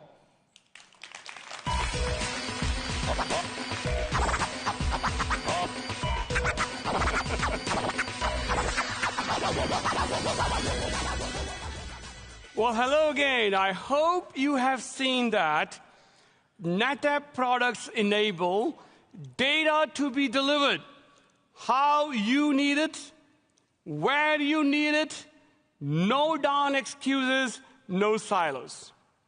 First, it's the only storage and data infrastructure in the world that is everywhere that data is, from edge to core to cloud.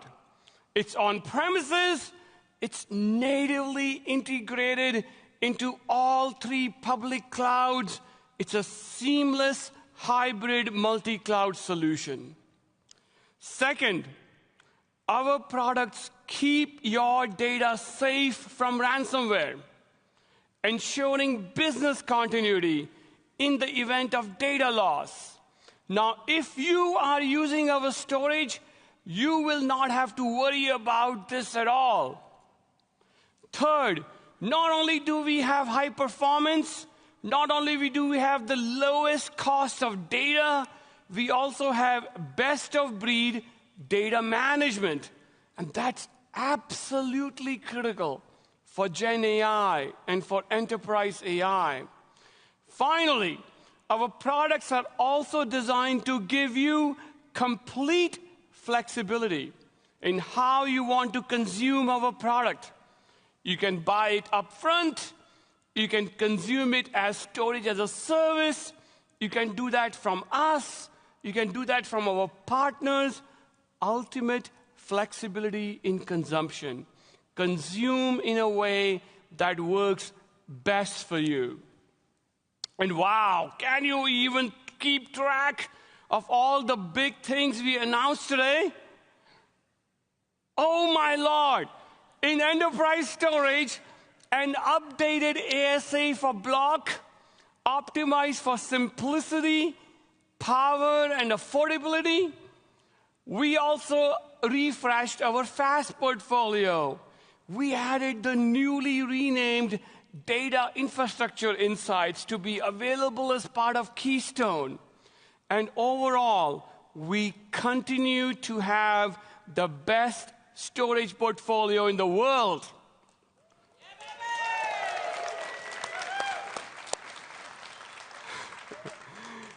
In cloud storage, as Pravjit said, easily onboard a broad set of new workloads to the cloud. Pick from a wide range of price and performance tiers. Make all of your enterprise data seamlessly available to cloud AI tools. And in all three of AWS, Azure, and GCP. All you need in cloud and hybrid storage is NetApp.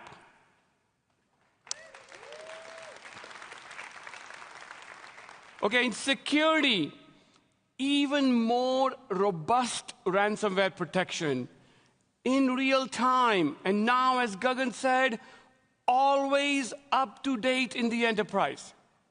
Fully automated workload recovery together provides the ultimate peace of mind to you.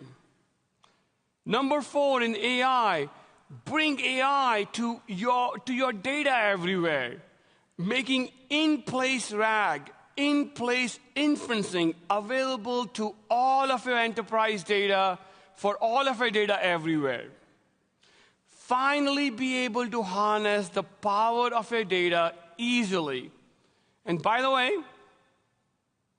we have delivered all this with one common architecture. No silos. When you, our customers, invest in our solutions, and unlike all the others, we keep adding value. We provide unified storage, we added block, we added capacity flash, then we took you to the cloud, we layered intelligent services, anti-ransomware built in, and as Chris said, now AI built right in, all in one architecture, no silos. You get way higher ROI from your investment in us.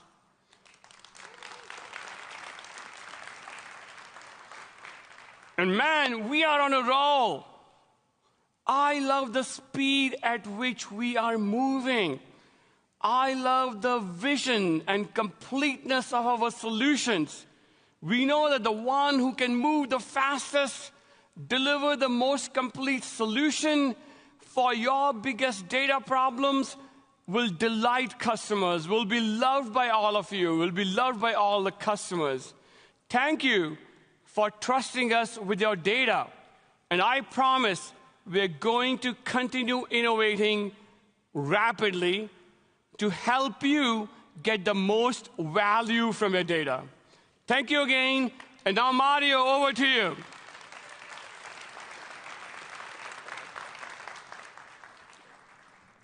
Harv, great work, man. Oh, my goodness, that was really incredible. Big shout out to Harv, Sandeep, Gagan, Hyan, Prabjeet, Krish, and all our special guests. Yes, give them a round of applause. That was excellent. We heard some amazing announcements, and as you can see, learn and do more. Head over to the festival grounds where a lot is going on. That's going to be a wrap for today's headliner stage programming. We'll see you tonight. Who's going to be at Encore tonight? Let's celebrate at our Area 15. If you see me, let's take selfies. I'll get you up on the big screen, and let's also sign my jacket, okay? We'll be hanging out with the Royal Machines and surprise guests. The buses leave at 6:30. You will need your badge and ID to attend. Please bring your badge and your ID. 6:30, the buses will be there. It's going to be an unforgettable night. I'll see you back here tomorrow morning, 9:30 a.m. Thanks so much for another powerful day here in Vegas. I'll see you tonight.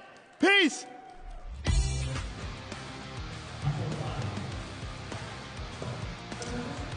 Hello, everyone, and welcome back to NetApp On Air Snapshot. As always, my name is Nick Howell. I'll be your host for today's festivities and beyond. We got another packed show for you today. We got a lot of announcements to break through and go over and analyze today, and I've got a good roster of guests and experts and A-team members and partner. Everybody's coming in today.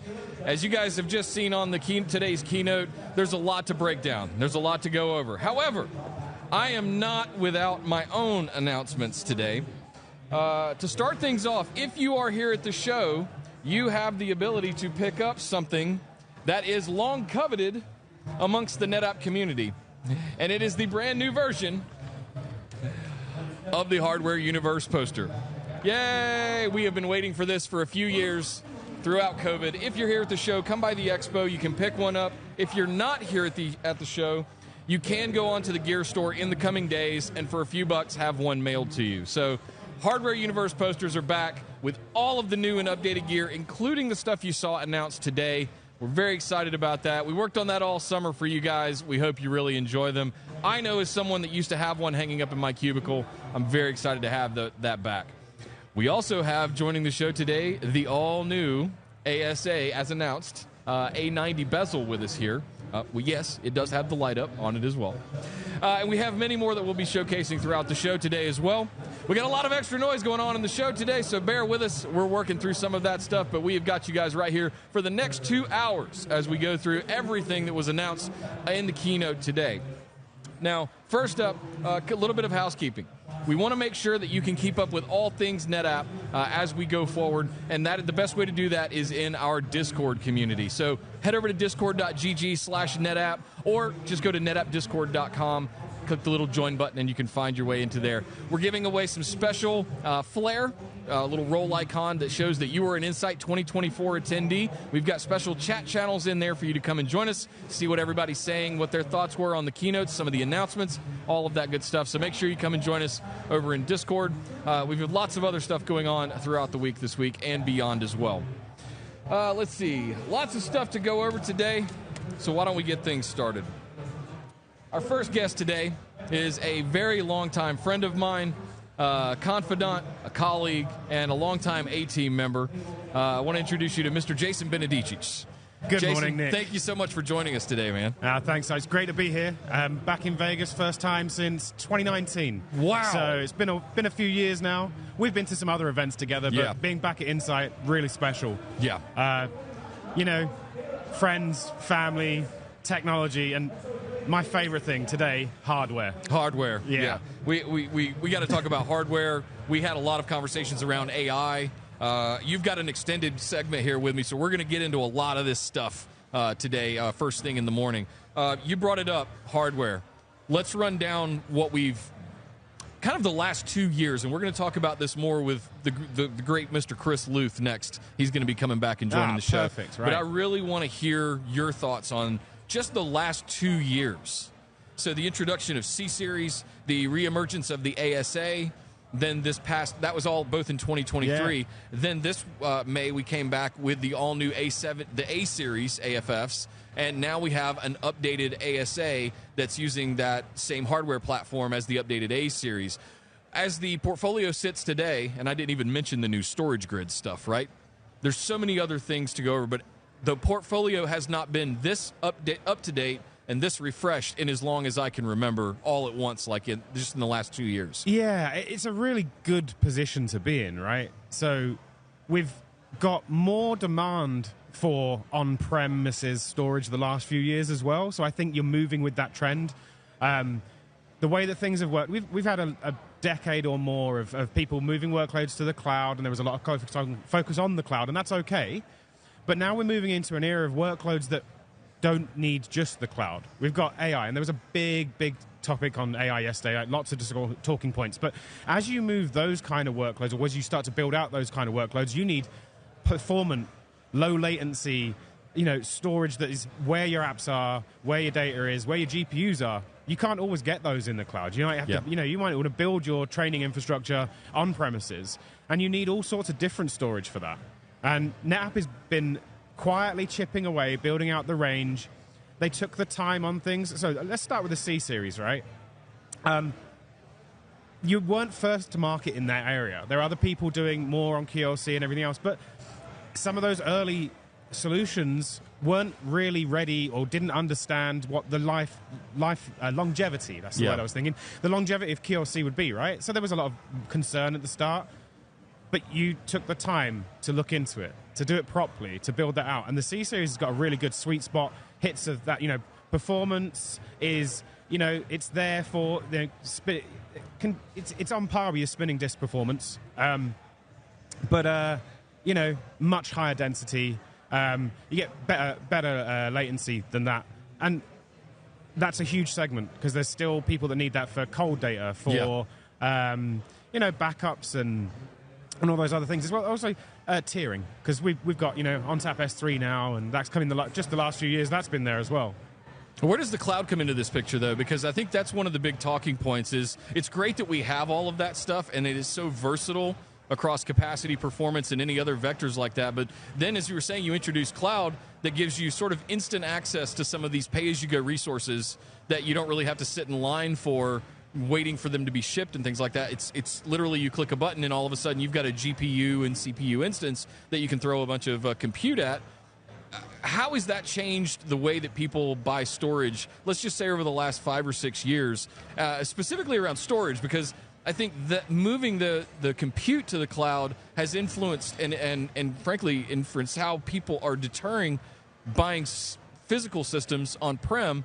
But I think we're starting to see a little bit of the downslope. We're seeing from the analyst community that we might be in that downturn a little bit. Yeah, okay. Well, for that, we want to go back a little bit as well. You look at some of the origins of the cloud, some of the original times. If you look at how hardware was in the origin of the cloud, a decade or so ago, a bit longer, I would say, and I'm not 100% on this, but let's say the average core count would be 4 to 6 in a CPU. Sure. We have CPUs now with 128 cores, some of the AMD ones. You've got ARM have got massive core density. Intel, massive core density again. So we've had a big change that has led to some of that downturn, I think it was. Not necessarily a downturn, but some of that changing behavior. Yeah. Right?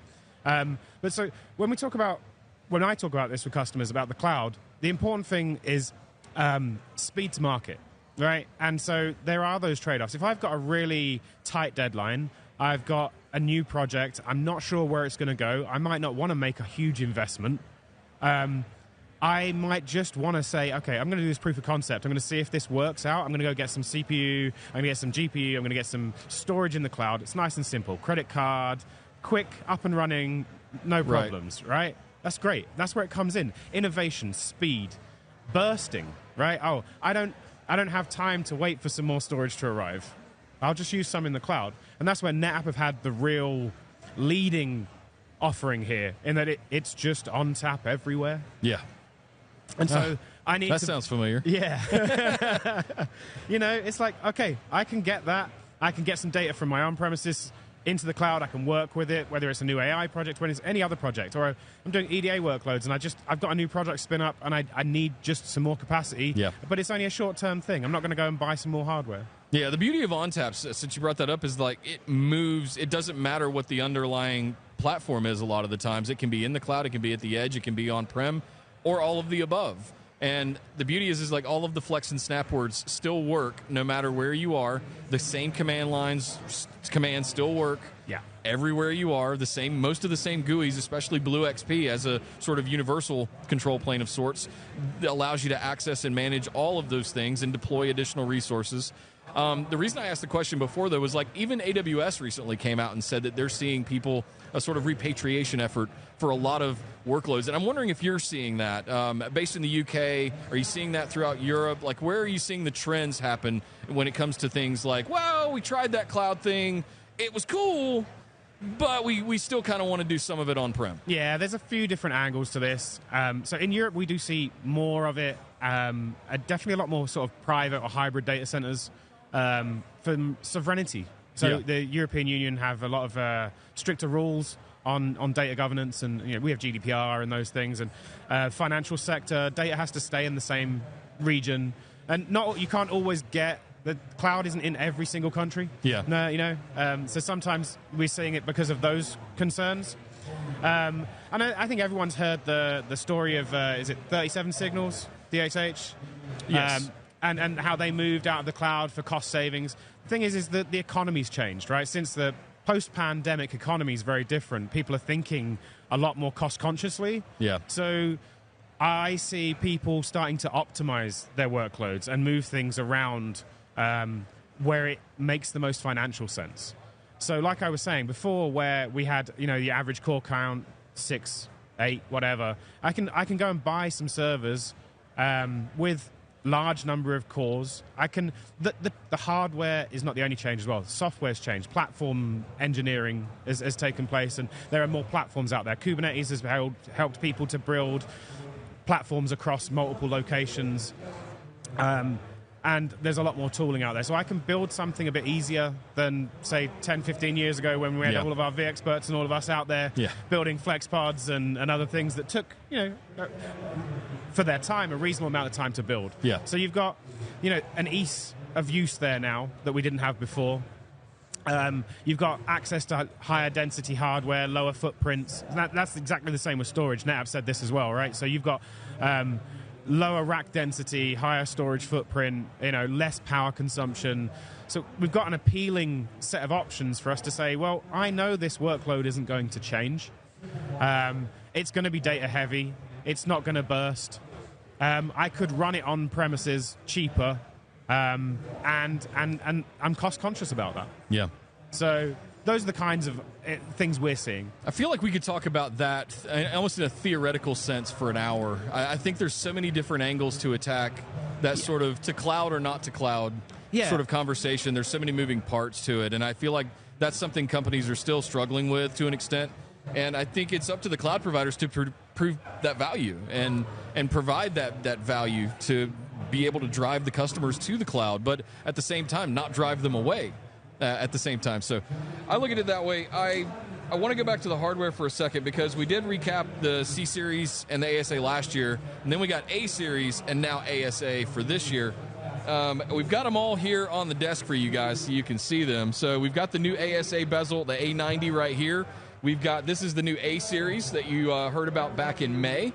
And Jason over there has the new FAS. It's a bit of a gray. It's chrome almost. Not quite chrome, but it's like a very, very silver gray kind of color. Looks nice. These all look really sharp. Yes, they all do light up officially. So that's not to be worried about. Do you have a favorite? What stands out to you? Are you more Darth Vader or are you more Stormtrooper? I'm partial to the Darth Vader. I'm really partial to the black. I want to see like an Enterprise Edition ARGB upgraded. Yeah. I don't mind if that's an extra SKU. I think we're long overdue to introduce RGB into server racks. The data center has been needing RGB for a long time. Like, you can have your immersion cooling and you can have your water cooling, mineral oil cooling and all that stuff. I want some RGB fans. Yeah. You know, I want some color in my racks. It gives you at least 10,000 more IOPS. Exactly. One of the big things that we got a big surprise at the end of the keynote today, so I hope you guys are paying attention. If you missed it, go back and watch Krish's segment at the end of the keynote, because he brought up something that we've been sort of fairy tale unicorns and rainbows thinking about for a long time, and in full disclosure, it was kind of even gatekept from us because it was such a big deal. They wanted to make sure they got it right. Disaggregated storage systems. Yeah. Your thoughts? Oh, man. We have been talking about this since I joined the A-Team, so probably 2016, 2017, maybe before that. It's one of those things, it's a huge game changer. We've seen other people in the market do it, but I reminisce back to how NetApp were very thoughtful about their move from spinning disks to hybrid to all flash. They were very thoughtful about the move and the way they wanted to do it, and I think they've probably spent that same amount of time being thoughtful and coming up with something that's really going to work. Yeah. So I know it's taken a long time, but I am absolutely amazed to see that it's finally here. And there were some really good discussions there. The opportunities sound endless. Yeah. I can remember times back in, let's say, when I was at VTME, we would sit around and go, wouldn't it be cool if we could just run VMs on a storage system? Like, we've got all this this CPU overhead and all this memory to use. Like, can we just stick like 2 or 3 management VMs on this thing and just let it have direct bus level access to the storage? Yeah, and I remember having these conversations even about some of the tools that we used to run, right? So the VASA provider or the VSC or whatever else. Like, you got those things. It's like, well, actually, they really are part of the storage. They could just run there. That would be great. And you kind of got that. This opens up a whole opportunity for all sorts of different things. Well, we see this a lot in the consumer market, too, if we want to draw any kind of parallel to it. So if you look at I won't name names or anybody, but a lot of the home NAS, consumer home NAS, are sort of multifunction, where you can run containers, you can run VMs. Some of the free open source stuff out there, like an Unraid, I'll throw that one out there, right? Yeah. Like it's multi-platform. That starts opening up, are we going to be able to run a Docker instance on a NetApp storage system? Like, we don't know this. I'm not claiming that, but that's where my mind goes. Yeah, my mind goes there as well, right? Especially with all the discussion the last couple of days around AI and how important data is to AI. You know, if I could run some containers, anything like that, where I've got maybe some analytics going on, you know, the possibilities. We used to run different virtual machines for virus scanning, for example. Right now, you've got that being so close, more real time. There's that. I think about things. Could you containerize the individual pieces and parts of ONTAP and spin them up on demand? Like I don't know. Listen, Jason and I are speculating. None of this is announced. Don't take it verbatim. But I look at this as this is a huge inflection point. Not for hardware, but for ONTAP specifically. Yeah. And it really excites me around some of the things that we could potentially see come out of ONTAP in the future, regardless of what hardware or what cloud it's running in. Yeah, and I think that's something that has come through the last, 5 or 6 years of working with the hyperscalers on the first-party solutions. The first-party solutions have really changed the way that the ONTAP team and everyone works on engineering. They've been solving problems in completely different ways because they're not using the hardware appliances in the cloud. They're using someone else's hardware, and they're doing it in different ways, and they're coming up with all these new solutions. And I think that all of that combined learning is now coming back, and that's what we kind of saw at the end of the keynote there, is it's like, actually, we've learned a lot by building all of these other solutions. How can we now make our traditional stuff even better by taking that learning and putting it back in? Isn't it funny how this works, where it's almost cyclical, where we learned how to do all these things in the 2000s, but then VMware went and showed us how to do it all in this sort of virtual container type of fashion. But then they're like, ooh, we can do that too. So we do break stuff out like that. But then the cloud tries to adapt all the things you would do on-prem and make you comfortable so that you'll come do it in the cloud. And then we're building storage systems and compute systems now on-prem that are doing all the things that the cloud enables you to do, so you'll come back to. It's such a up and down kind of ride. If you look at like the last 20 years, I get so much deja vu over the 4 or 5 big waves that we've been through in the last 20 years. Yeah. technology is very cyclical. It really is. I mean, even if you think of the funniest kind of, we had mainframes, then we didn't. We had virtual desktops and like thin clients and stuff. Like then we terminal didn't. servers. Yeah, terminal servers. Yeah. And we kind of go.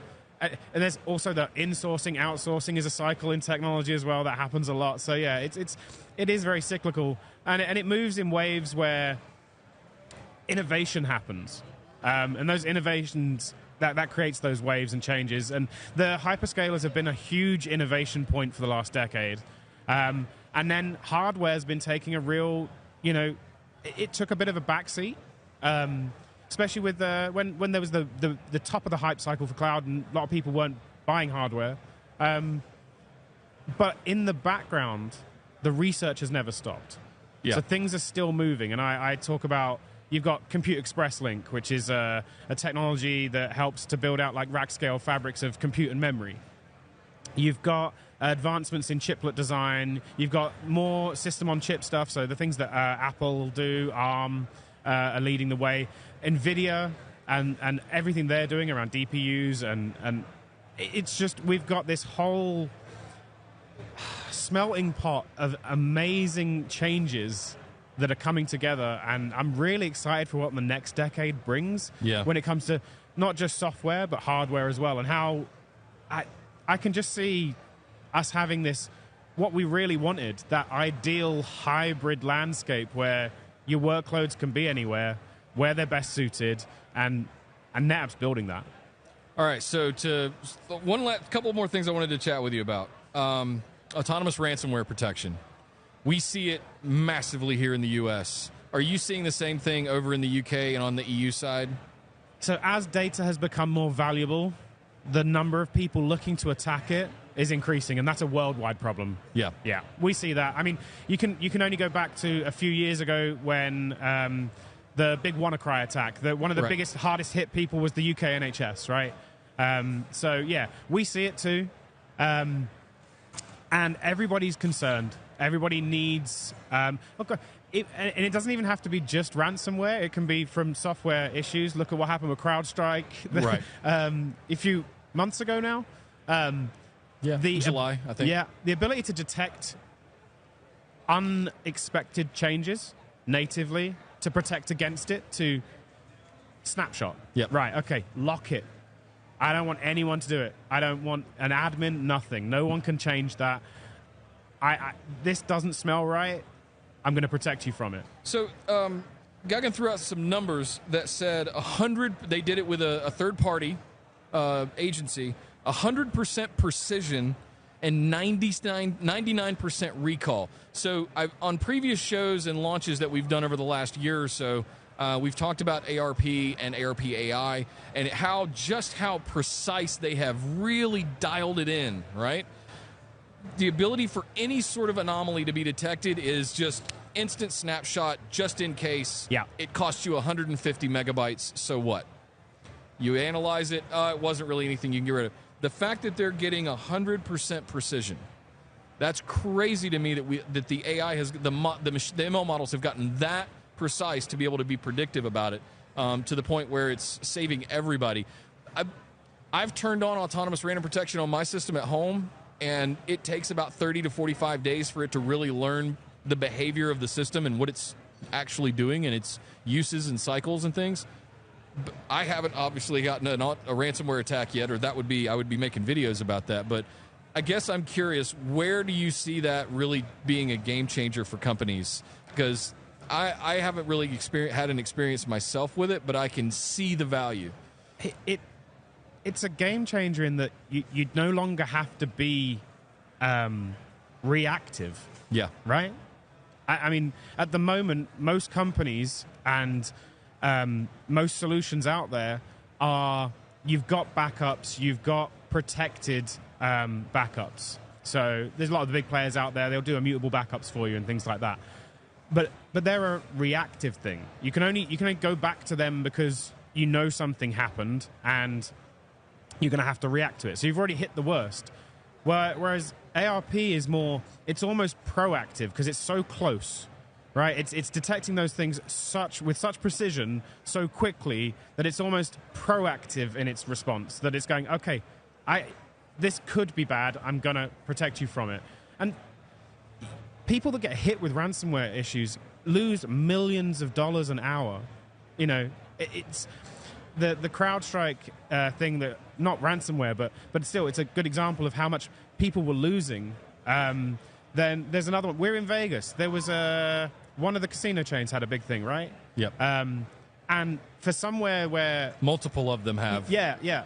For something like that, where you've got literally millions of dollars an hour flowing through the casinos, and you can't take the risks. It was kind of eerie last year walking through some of the casinos because multiple sites were hit. Yeah. It was eerie walking through with all the slot machines turned off because those are 24 hours a day. Yeah. You never walk through that, but all of them are off. All of the kiosks are turned off. It's post-apocalyptic in a way when you think about it. So to the way that we've fine-tuned this ARP stuff now, if you have an ONTAP system, turn it on for all of your volumes by default. I know that's not a setting that we don't like to turn stuff on by default like that, but that's one that I will personally recommend for anything that has any data that's of any value to you as an admin, as a user. It's about as least disruptive as I could describe, and at the same time, it's going to save your backside one of these days because it's going to detect something and take a snapshot. And worst case, you have to go in and delete a snapshot. Worst case, you have to go in and recover a snapshot.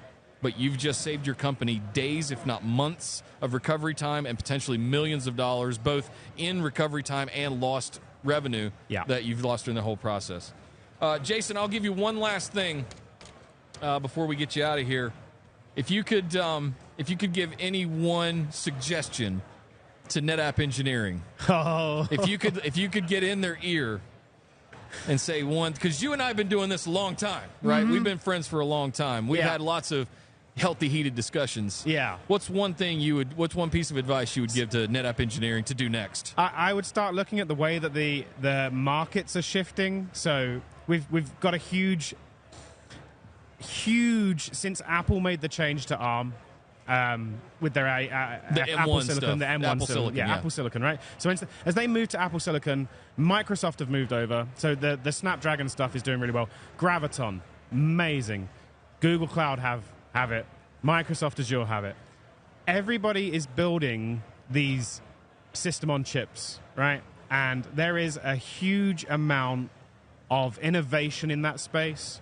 So if I could do one thing, I would just look at the options. I'd look at all the options that are out there and say, could we start building a system on a chip that's not just CPU, it's got some GPU, it's got some AI ML cores, it's got, because that's the thing, and it doesn't just have to be an architecture thing. It's not x86 versus IARC64. It's the whole, the industry is changing, so there's chiplet design that you can, in the future, you're going to be able to say, I want 10 cores of CPU, I want 20 cores of GPU, I want half a dozen ML engines, and I want this, that, and the other.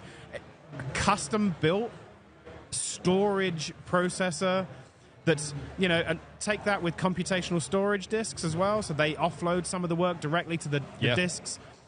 Kind of that sort of thing together, that's like the utopia of, I can do everything. So you want to see ARM, basically, a system on a chip kind of designs. Yeah. It doesn't have to be that architecture itself, but that kind of design. And Intel are doing some great work on this as well, where they're bringing in, there's a huge amount of AI offloading in the new Xeon family, for example. Well, ironically, the hardware part would be pretty trivial. Yeah. I think where the lion's share of the workload comes in would be with ONTAP, sort of kind of ONTAP ARM version, if you will, right? And just being able to be flexible and move around that as well, and say, okay, there are these different hardware platforms out there. There's these different things we want to take care of. And I like I said before, Compute Express Link or those things, being able to be reactive and move very quickly with the market, that might take some change in the way that ONTAP is built. Yeah, definitely. Well, Jason, thank you very much for taking some extra time with me to kick things off today. It's been an absolute pleasure, Nick. Yeah, we've got a lot of stuff to go over today, so if you don't mind, I got to jump over to my next guest. Yeah, thanks very much, pal. Take care, man. All right, guys, we're just getting started. Thanks to Jason for joining me here. We did a lot of talk about a lot of things to go over there at the beginning. Again, just a reminder, they're back. Hardware Universe posters. If you are here at the show, you can pick them up. You can pick up your copy here in the expo. If you're not at the show, you absolutely can also go to the merch store, the NetApp gear store, throw in a couple of bucks, and you can get one mailed to you directly. So, my next guest, we want to focus a little bit more on the hardware. We had him on the show back in May when we were launching the new A-Series AFFs. And we couldn't have a show talking about hardware without bringing this guy on. You all know him. You all love him. He's a friend of the community, a friend of the show here. My good buddy, Mr. Chris Luth. Chris, thanks for joining the show, man. Really appreciate you having you here. Nick, it's great to see you. I brought all your friends. Well, the thing is, there's something about you. Every time we get together, we're releasing new hardware. Yes. So I kind of like that aspect of our relationship. Over the last 2 years, I was just talking about with Jason. If you go back to 23, we had the C series, we had the ASA. This year we had the new A series, and now new ASAs. We've had 2 years of lots of hardware launches, and I'm curious, have you seen 2 years from NetApp like that in your tenure at NetApp? Oh, well, let's be fair. It's 2 years on a calendar, but it's like 15 years of activity. Sure. It's been super intense, but, if you look at the stock price, there's a reason why it doubled up. That's because of all the stuff we've been able to do and innovate over the past 2 years. So, yeah, we're on steroids right now. And I can't talk futures, but I can say we're not letting up. Oh, yeah. We're not going anywhere. We're not done just yet. So now that it's out there, with the ASA platform, can you tell us the difference between what the A-Series and the ASA is, as far as it's not just about limiting protocols or turning things off or anything like that? What is the fundamental difference between those two, the A-Series and the ASA? So, you hate to oversimplify, but you turn off some of the things customers don't need. Right. If you don't need NAS, and NAS is innocuous. If you don't configure it, it's basically not there. Yeah. But in the world of SAN, there are security concerns. Yep. If you don't need something, just don't put it on the box. Don't have it capable, because people do crazy things. Somebody with admin capabilities, hey, what's this NFS? Yeah. So anyway, not having it is peace of mind for customers. That's primary. Well, then the other aspect is, if you're not using certain capabilities, why pay for them? Exactly. So you get a better price point on a system like Well, you go buy a car, nobody wants to pay for those options that you're never going to use, right? So I feel the same way about my storage systems. I love the fact that we've got systems now where you can just not pay for the things that you don't intend to use, and you've got that option when you're buying something. Yeah. Obviously, we've still got the unified platforms, the A-Series, right? The fast systems are still out there, C-Series. There's two sides. You give the customer a lot of choices. Yep. Sometimes it adds complexity. But on the other hand, it lets customers pick exactly what it is they need in a storage system. Now, going into some other differences with the ASA platform. Yeah. The version we released last year is really on tap. NAS turned off, better price point. But, admins, when they were setting up storage for SAN, needed to know some strange sounding words like aggregates, RAID groups, and different things. SAN admins speak LUN. LUN is one-word vocabulary. Right. So with the new ASA offering that we're announcing today, we've actually simplified setup to the point at the keynote just now, they had a complete novice provision a LUN to serve data in like 21 seconds. Yeah. So it's drastically simplified and is focused on the language that SAN admins understand. Yeah, and as long as you've got your initiator, your identifier from whatever workload you're attaching that LUN to, you just drop it in the box and you're done, right? You tell it how big you want it to be. Yeah, and in fact, if you're at Insight this year, there's a ASA setup challenge over here to see how fast you can actually do it. We can kind of hear them. They're playing a video game back there. It's almost like The Price is Right or some kind of game, but they're having a challenge where you can actually try and set up an ASA the fastest or provision storage to a workload the fastest. It's exciting. It's fun. I love little games and challenges like that. I asked Jason, our previous guest, the same question, and I want to ask you, where do you see things at right? Are you happy with where we're at right now with the portfolio that we have? I don't remember a time personally where I felt this fulfilled with a hardware portfolio at NetApp in over 10, 12 years that I've been here. It seems pretty complete. I'm not sure that there's There's one thing left to do, but we'll talk about that another time. But there's like, it feels in a pretty good spot right now. Yes. I'm pretty proud of what we've been able to do. But yeah, you're right. We will have another rendezvous coming up. We're not satisfied. No. We're never resting on our laurels in that sense. And then, it's a vicious cycle. Yep. You don't get like a 3-month sabbatical. You jump right back in and start working on next generation hardware. And one of the great things with these platforms, if you look at the AFF A series we launched in May and now this new ASA offering, I was thinking of a good analogy, and I came up with, when a fighter jet is in a dogfight, and it needs like a big burst of speed for whatever reason, it puts on the afterburner. I tell you what, this new hardware really put on the afterburner for us over the competition. Nice. I mean, I would love to be a fly on the wall in some of their boardrooms. What the hell happened? But anyway, now that customers have seen this new offering and, what we're going to be doing, in the future, we want that kind of feedback loop because we want to hear what customers are, how close it meets their needs or, what they would do differently. Yeah. So we want to get that kind of feedback. So for all you customers out there, put your thinking caps on. Look at this new platform. Look at the, platforms we release in, the upcoming future. And give us that feedback. That's how we build these platforms that meet customers' expectations because customers actually influence the design.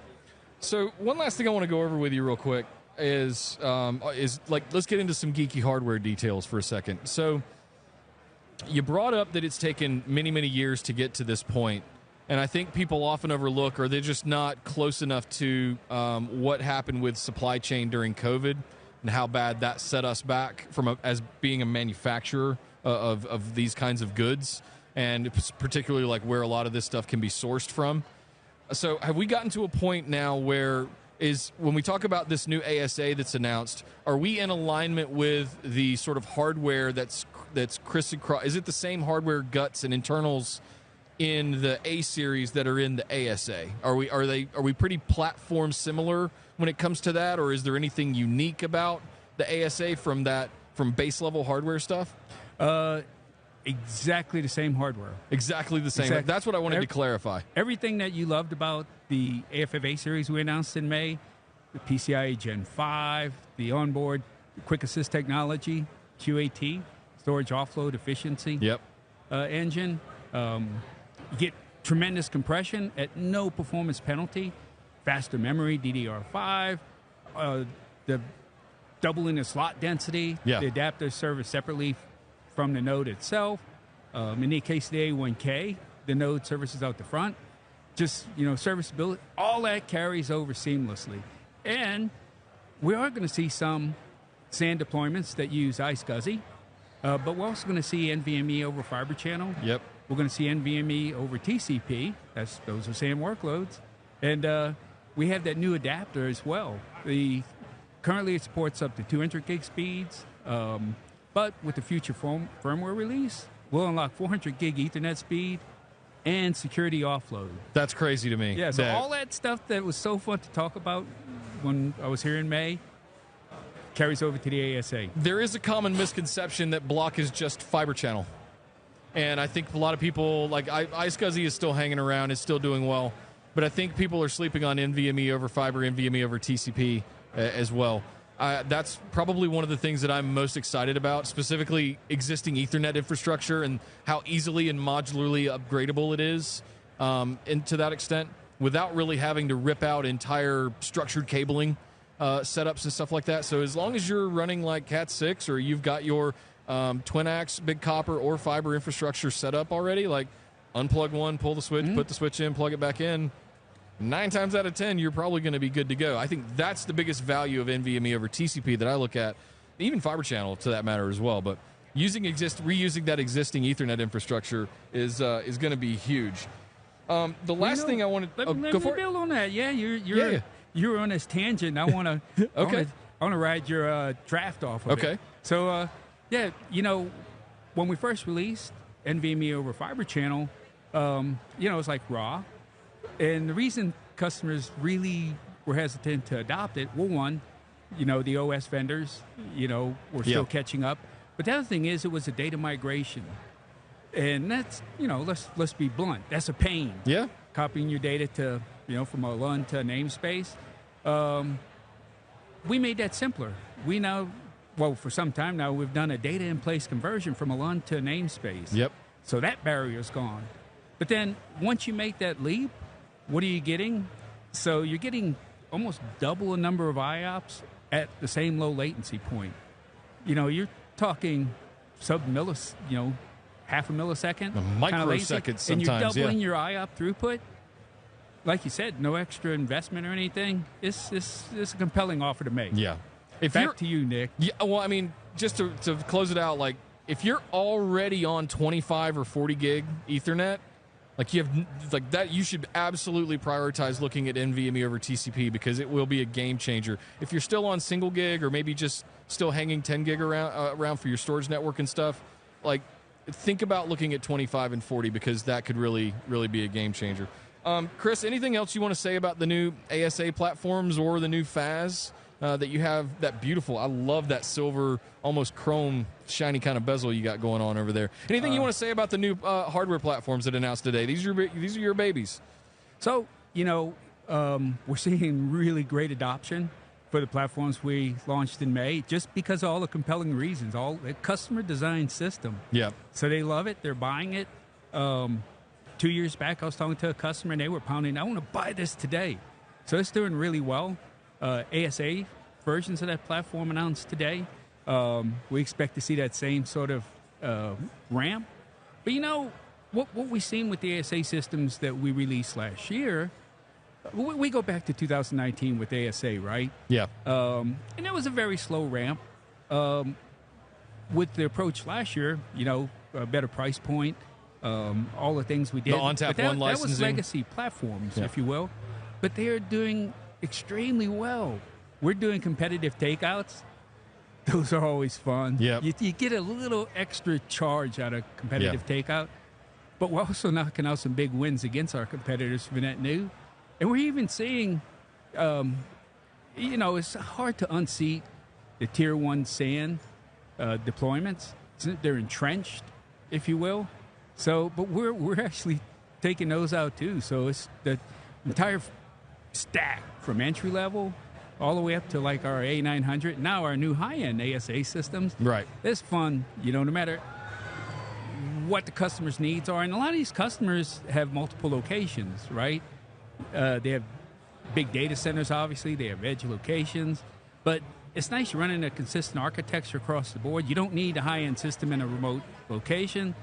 Go with the entry-level system. So you just got a full product offering, and that really helps these global enterprises.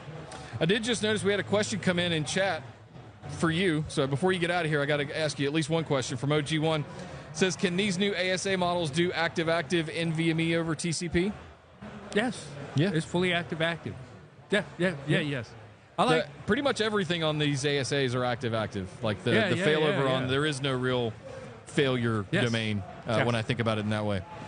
Well, Chris, thank you so much for stopping by. Always great to have you on the show, man. Love geeking out over hardware with you, and this has been fantastic. We are definitely, I don't know, sometime in the near future, going to be getting back together for more information on some additional things. I won't be able to sleep until then. Yes. Thanks, Nick. Thanks, Chris. All right, guys, moving right along, we have got some more updates for you. We've got some more exciting guests, and we're going to keep on going. We're absolutely going to get through this. We've got to talk about cloud stuff. That's going to be the second half of the show today. We're going to go over everything that you heard Pravjit go over with GenAI Toolkit, with GCNV, especially in Google Cloud. You're going to see a lot of that stuff discussed later this afternoon.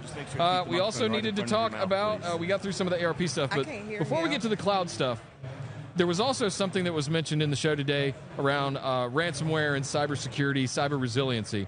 And so I didn't think we could find anybody good. Let's see, who did we end up getting? Oh, we got somebody special to talk about that. I'm very excited to have her on the show. I've been looking forward to having her on the show for quite some time now. Ms. Mignana Cote, our Chief Security Officer. Thank you so much for joining us. I really appreciate it. Hi, Nick. I'm so excited to be here. I've been trying to meet you for 3 years. I watched your videos when I was interviewing for the job. Yeah. So yeah, I think you sent me a Teams message when you first started. And I said, did. Yeah. Continuously. A lot of them were designed out of trying to explain NetApp to the layman in a way. That was really the idea, because it's really about trying to find ways to talk to users where they are. And so not everybody knows everything about ONTAP and all the little whiz-bang features of the storage systems. So that's really what the intention was behind that. I'm glad they were helpful. Yeah, well, explain security to everyone so they can get it. I will. I'd love to work with you on one of those. Yeah. Okay.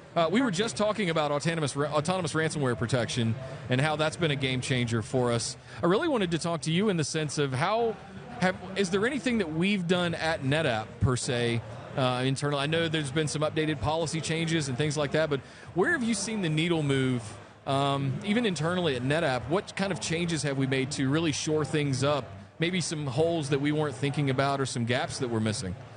Well, one thing, we're using NetApp's products, so that's pretty cool. True. I think one of the first things I did when I came in is I saw what we could use, is instantly started using Cloud Checker and Spot Security, and now focusing all our protection in the storage layer, which is very cool because I can, we talk about peace of mind or getting to rest, so I know that our data is protected. Now, having said that, I have to do a lot of other security controls in the company. So we still run the basic things. There's regulatory requirements that we have to meet, but more importantly, we want to protect ourselves, protect the company, the reputation, and I have product security, so I have to make sure our products that are developing all of those things are also being developed in a secured manner. I want to ask you a question. Thank you for that. I want to ask you a question that's probably on every CIO and CISO's mind around the country. How are you dealing with generative AI and enabling workers to not only take advantage of it, but at the same time protect our IP and things like that? What is your approach? What are some of the things that maybe some lessons learned that we've done at NetApp of how we could accomplish both the enablement part and the protection? So first of all, probably on the product side, you don't hear as much about it, but we have done, like many major companies, we have created a governance board where we make sure we're using generative AI correctly and securely. And with that, we also have joined a consortium with external companies so that we know what's happening in those companies. We're openly sharing on how we're going to protect and grow the use of generative AI. Now, what it has done for us, we actually now have just implemented the capability to have all of our security questions that we're asked answered for us through using generative AI. So we've done that in the security group for our policy management. So we're making our lives easier. Looking at NetApp and looking at what we're doing to protect storage. I mean, how cool is that? Yeah. We're making it easier to know what is the story behind the data. That is where the business decisions are made in companies. When I was watching the keynote today, the thing top of my mind is like, wait, with what we've got at NetApp, do we need so many other tools? We're simplifying life and our protection. Yeah, and it really does hit the full stack of things when you start removing the need to have all of these disparate tools in your workflow and in your stack. And you can really simplify and unify things around a common ONTAP platform, or a platform like ONTAP. It really does super simplify things. I love the generative AI stuff that I use on a daily basis. I'm also, like, almost in a crazy, irrational way, scared that I'm going to put the wrong thing into ChatGPT and get in trouble. How would you coax users to look at generative AI more positively, or not be so scared to use it in their day-to-day workplaces? And we get the phishing emails all the time, and we get all these kinds of things, and every now and then it can be a little, oh no, I'm clicking the wrong thing. How can we not fearmonger so much about generative AI, I guess is the way I would think about it. What would be some of your tactics there? I almost want to ask you a question back. Were you shy when you used your first cell phone? Yes, I was. Yes, I was, because I had a pager. Okay, well, dating myself, but well. I look at a pager as sort of unidirectional. I can respond if I want to, which I think is why text messaging is so prevalent today. People pine for that. Yes and no. I think to an extent.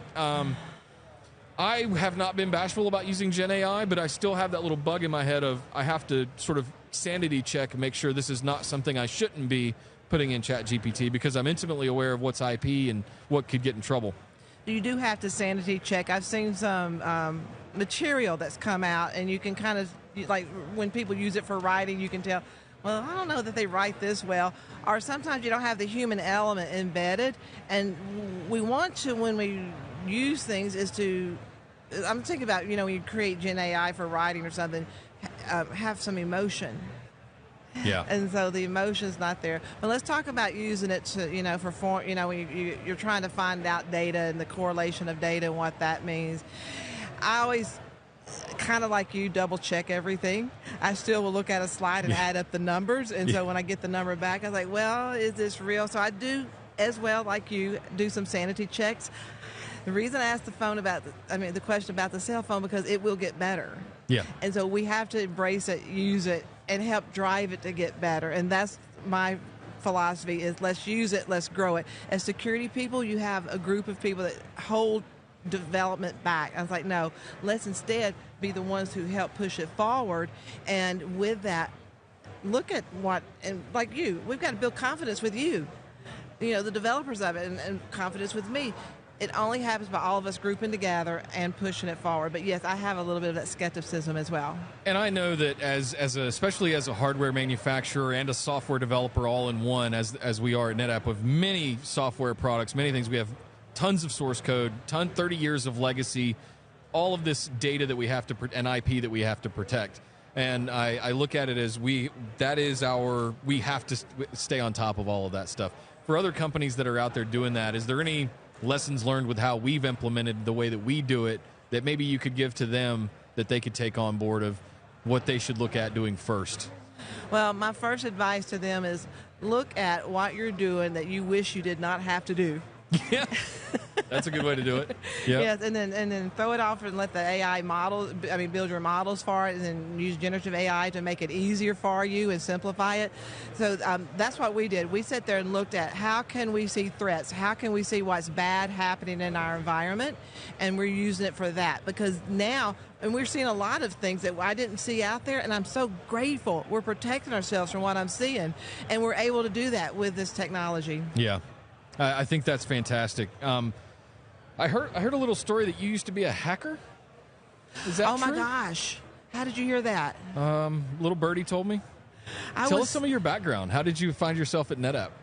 Well, so I always had to thrill the hunt, and started off as an audit person, but I couldn't just go ask questions. I had to log on and see what I could do. And so I was sitting in a hotel room in Hong Kong, and looking at a financial system. I'm going to protect the company's name. And I had the Oracle 8i book. And someone said, if you look at S&P, you could typically break into a company. So I did connect, and I put GL/GL. Yeah. Well, I got in. Then I'm over in France working, and I learned about the tool called John the Ripper. So I'd run it, crack passwords, and then the president of the company I was at that point said, hey, see if you could walk in and what you can get to physically. So, yeah, I've got to do it, but legally, and it was fun. It's so fun to just find the way in. Yeah. I think as a systems admin early in my career, I had the most egregious thing I ever did was hack into our own SQL servers with quick SQL injections just because somebody forgot the instance password or something. But I look at it as I think there's an art form to it, the ability to do that kind of stuff, and I think it informs how a lot of those people can become really good CISOs, really good security people, to stay on top of trends, to stay on top of anything, be in the right bulletin boards, be in the right RSS feeds and things like that to know when there's new risks coming down. And I don't think people pay enough attention to that stuff, so I depend on them to really, I subscribe to certain blogs to stay on top of those things as much as I can. I think it's important to have critical thinking. Now, I know the entire security organization is really tired of me hearing about that, but to this day, 3 years, they still get questions when they send me their weekly updates. The objective is to think about, well, what's the implication here? Where did this come from? The root cause, why did it happen? And why did it happen before that? And so we've been able to trace back certain data points to many years ago, which if we would have known years ago what we would be looking for 8 years forward, we would have been protected in a stronger way. So we've got to protect ourselves with all pieces of data. Yeah.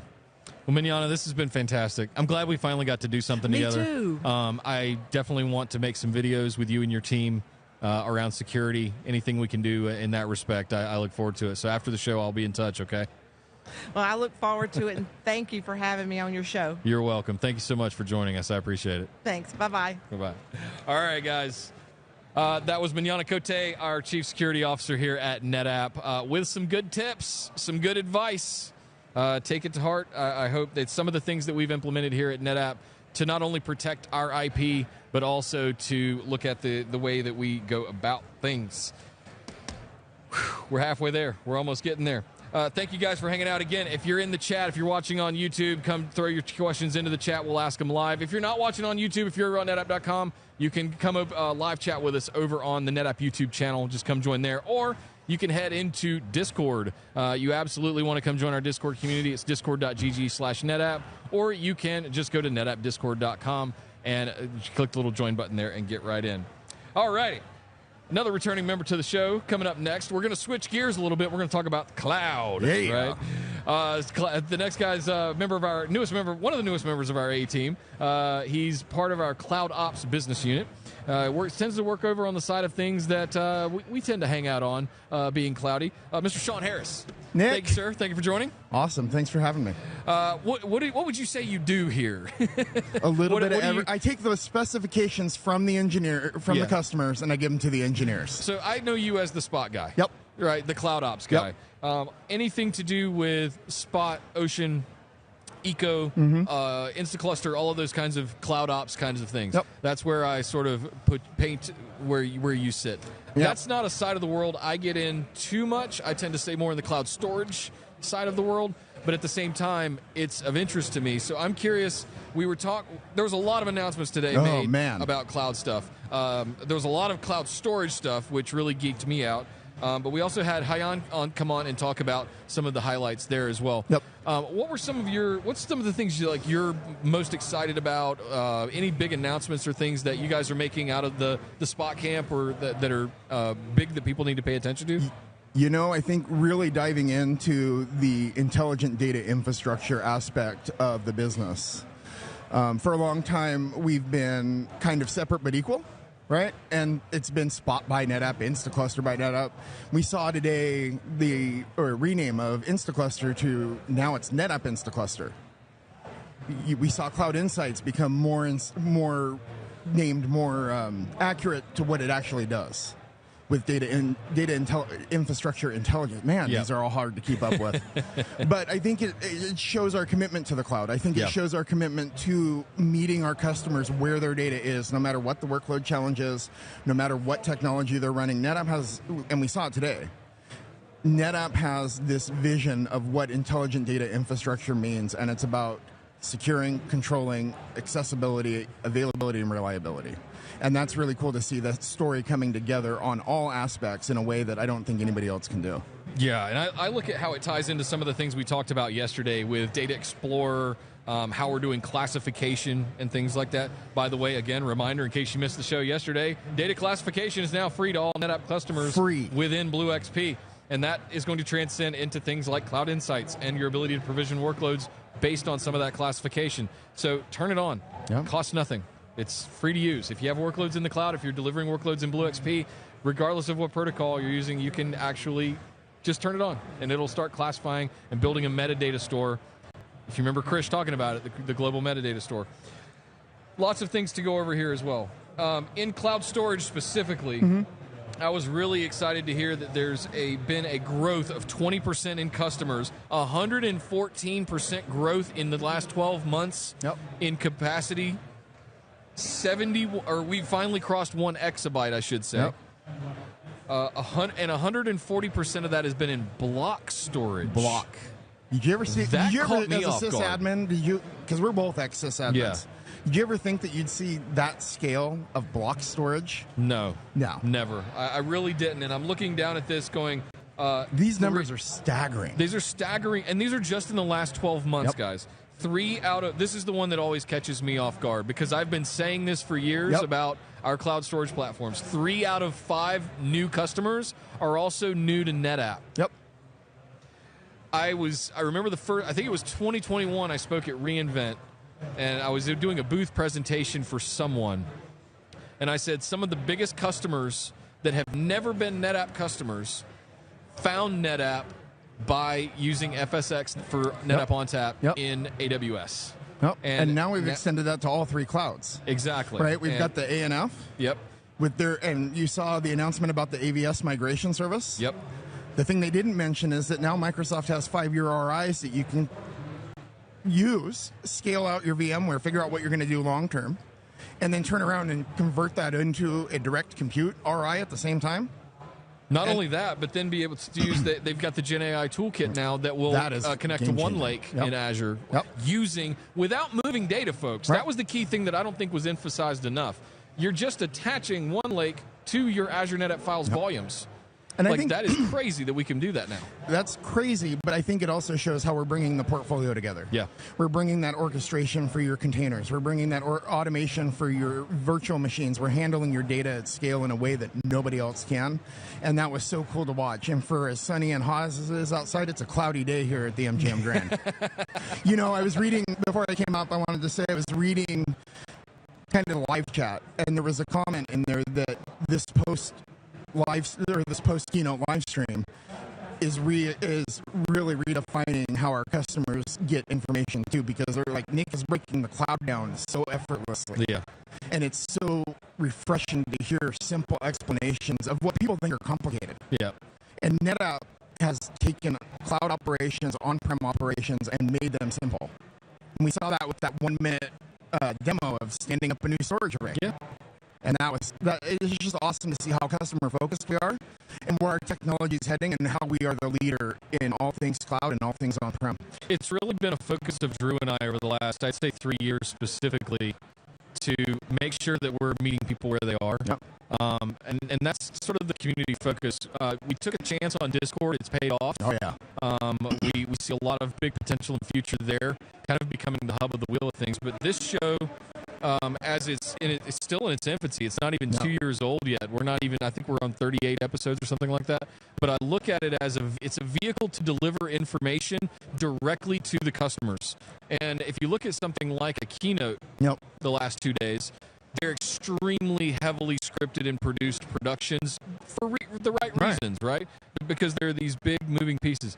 Having casual conversations like this with and bringing NetApp people directly to the end users via these community platforms is so valuable. And I mean, we just had the CISO of the company sitting down with you and talking about hacking in Paris and John the Ripper, and I'm like, it's fantastic. That's awesome. Yeah. And I want to talk to her about that for an hour. Right. We could sit here and interview her just about security stuff, right? Like, we're both from that background. We just happen to take 2 different cloud paths. Yeah. One other thing I want to highlight here, we talked about it for ANF, but the Gen AI toolkit, I need to get Mike Oglesby back on here. Mike, I'm sorry I didn't get you on the lineup, but we'll see if we can sneak you in. I mentioned Azure OneLake. Not only that, but we've also got it for GCP with Vertex and BigQuery. And DGX, if you're an NVIDIA customer, and right? And that ties right into the agent builder stuff for low-code, no-code development. Excuse me. And in my head, I'm going, could I chatbot the build using GCNV? This whole thing could be automated using Google Cloud NetApp Volumes or Azure NetApp Files or some of the stuff we're doing with Bedrock and AWS with FSxN. It's, guys, you thought we were done just by standing up a sort of virtual storage system, first-party storage service. That was the first step. Now we're getting to the meat.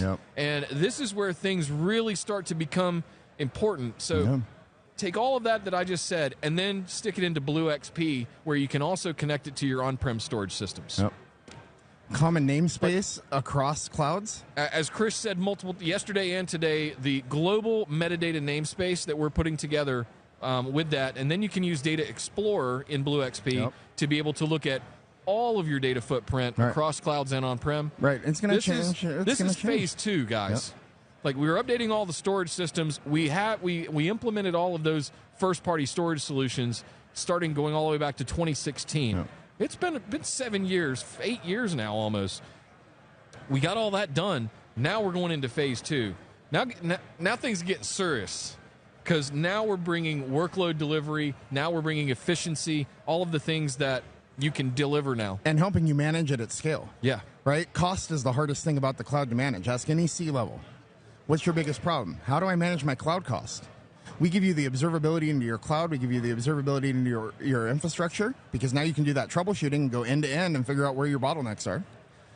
And we can do ransomware protection. Right? We're taking we're bringing the next generation of AI to market.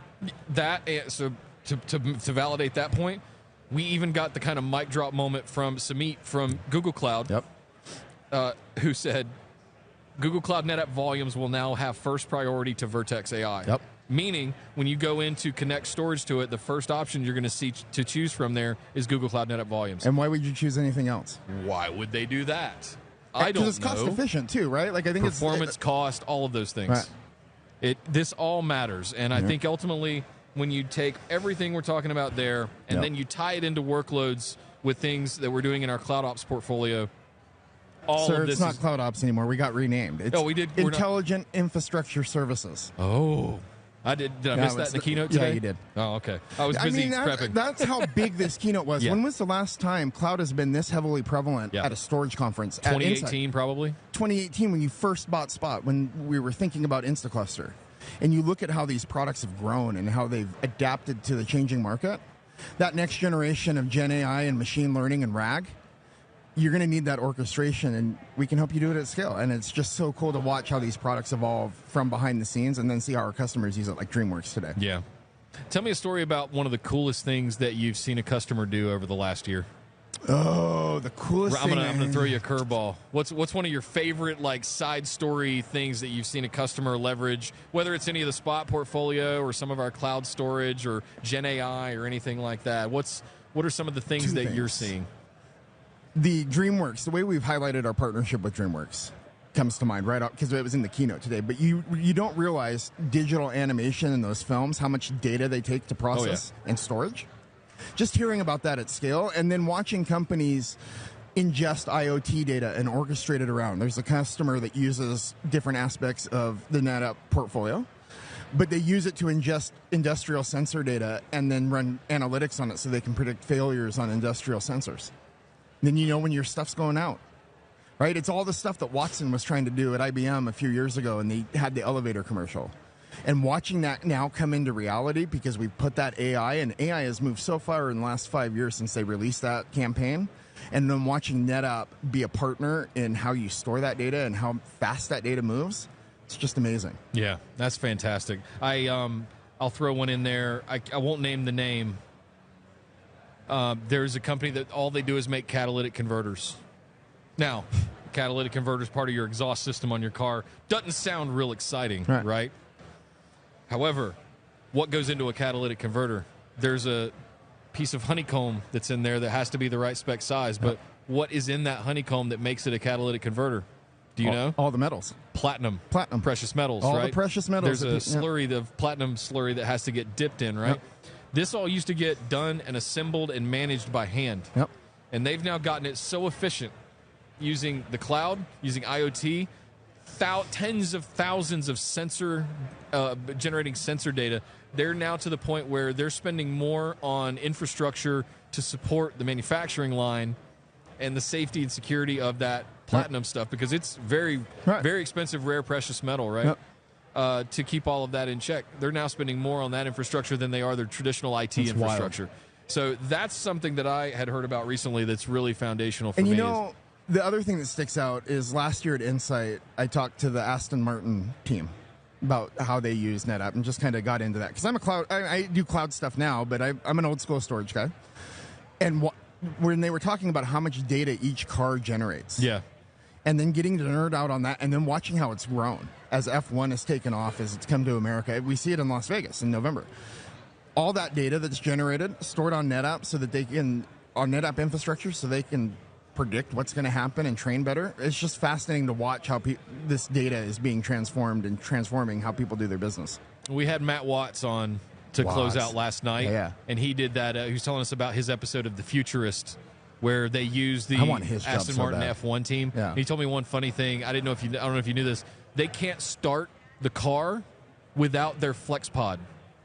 No, I did not know that. Because of all of the sensors and the data and everything on there, they have to have it dialed in just right to be able to start the car. That is insane to me that we've gotten to that point in infrastructure and data and management and everything. You can't start an F1 car without are we going to have to start keeping FlexPods in our cars now? Just our little, the half racks? It's the next battery pack, right? Right. Well, Sean, this has been fantastic, man. Nick, always a pleasure really to sit down and join with you and work with you and get a couple minutes to just wrap and nerd out for a bit. Yeah, I love doing this. Thank you so much for joining us. Appreciate it. Talk soon. All righty. Well, I mentioned something a few minutes ago when I was talking about cloud with Sean there, and it's something we need to spend some more time on. Remember I told you about the whole thing where data classification was now free to all customers? Well, just to riff on it a little bit more while our next guest is getting set up here, we made an acquisition back in 2020 during the pandemic. And it was for a little company, and we went through several iterations of it. You might have heard it called DataSense and things like that. What we realized is that it was more valuable to us to build it in natively as an addition or as a feature to other things that we were doing, as opposed to just selling it as some standalone product that you could buy. But for data classification and things like that, I think it's important that we spend some time on that during this second half of the session while we talk about cloud, cloud ops, and cloud storage. So I wanted to bring up one of our A-Team members. He's been a long-time A-Team member. Friend of mine, friend of the show, Mr. Paul Stringfellow, a.k.a. Stringy. Hey, Nick. How you doing? How you doing, Paul? It's good to see you, man. Yeah, no, I'm good, man. It's hey, this is quite a setup you've got here. We've done well with what we could. You're bezel heavy, which is important, I think. Well, we could not have day 2 at Insight all about the hardware, and I'll give you a couple of seconds to reflect as well. The last 2 years have been pretty impressive with the refresh that we've done. We've gotten to this kind of stasis point now, comfort level. Everything's refreshed. Everything's up to date. One or two things still stand out in my mind that we still got to get, but we'll get there.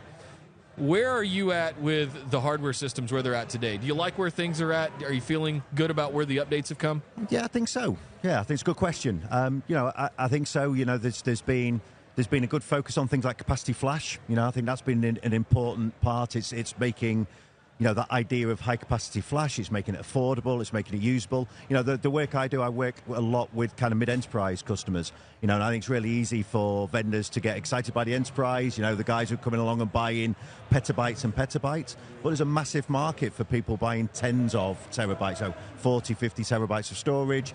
They need an in, and they want to do it with flash. There's loads of reasons they want to do it with flash. Yeah. That might well be...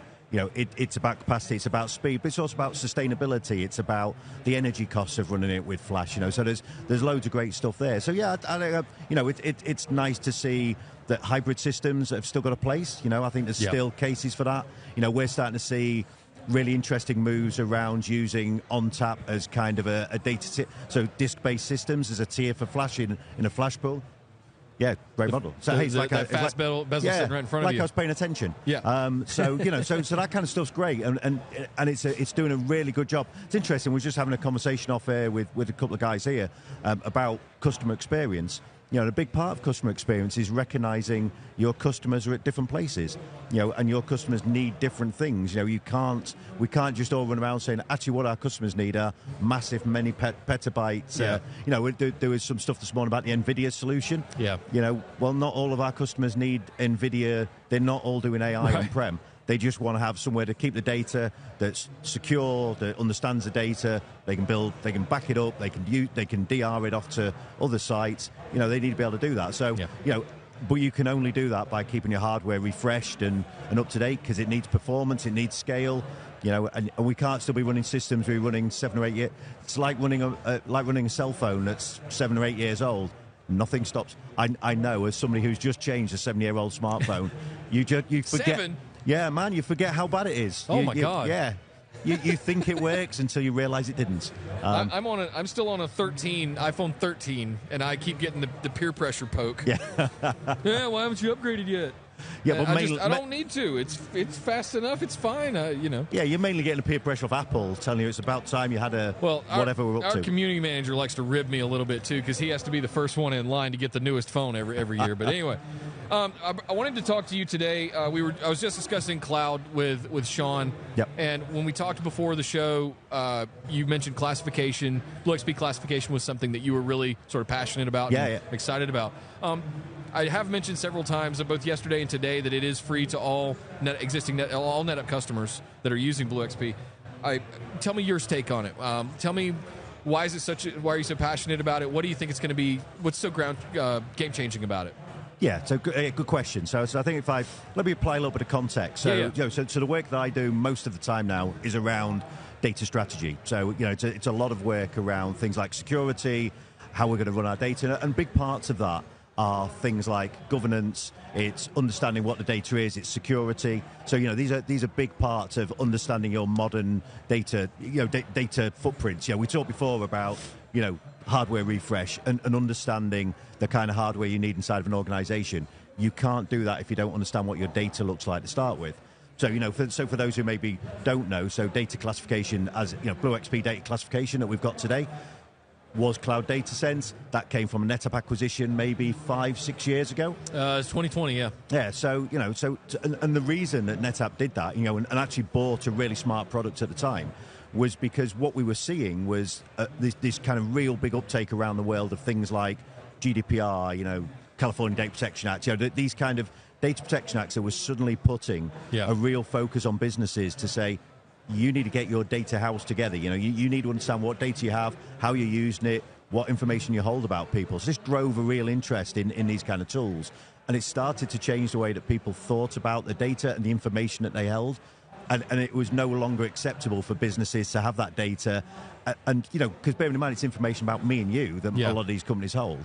Well, you're not allowed to hold that information if you're not going to treat it seriously. If all you're going to do is put it in open repositories that the world and his mates, as we like to say, would come along and be able to read, because we wouldn't do that with our information. Why would somebody else do it? So, you can't build that kind of protection and security without understanding the data, and that's where data classification is so important. It was funny, though, when you said to me about coming on to talk about that, the first thing I thought was, nobody will want to hear about this because it's not AI. It's just not cool enough. We talked about AI a lot yesterday, but I think that's completely... We're never going to talk enough about AI. There's so many to cover.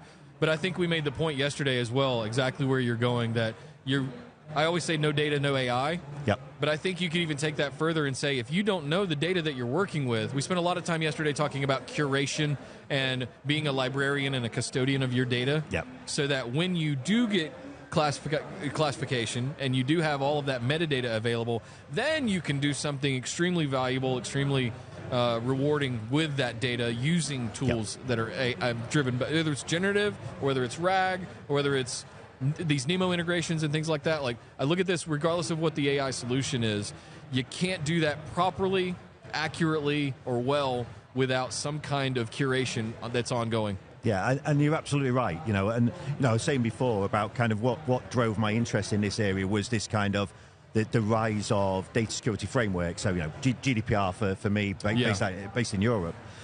But what's driving this kind of second wave of interest in this is exactly the things you've just talked about. You're absolutely right. No data, no AI. We're at a conference here where we've been real AI heavy. That's no surprise.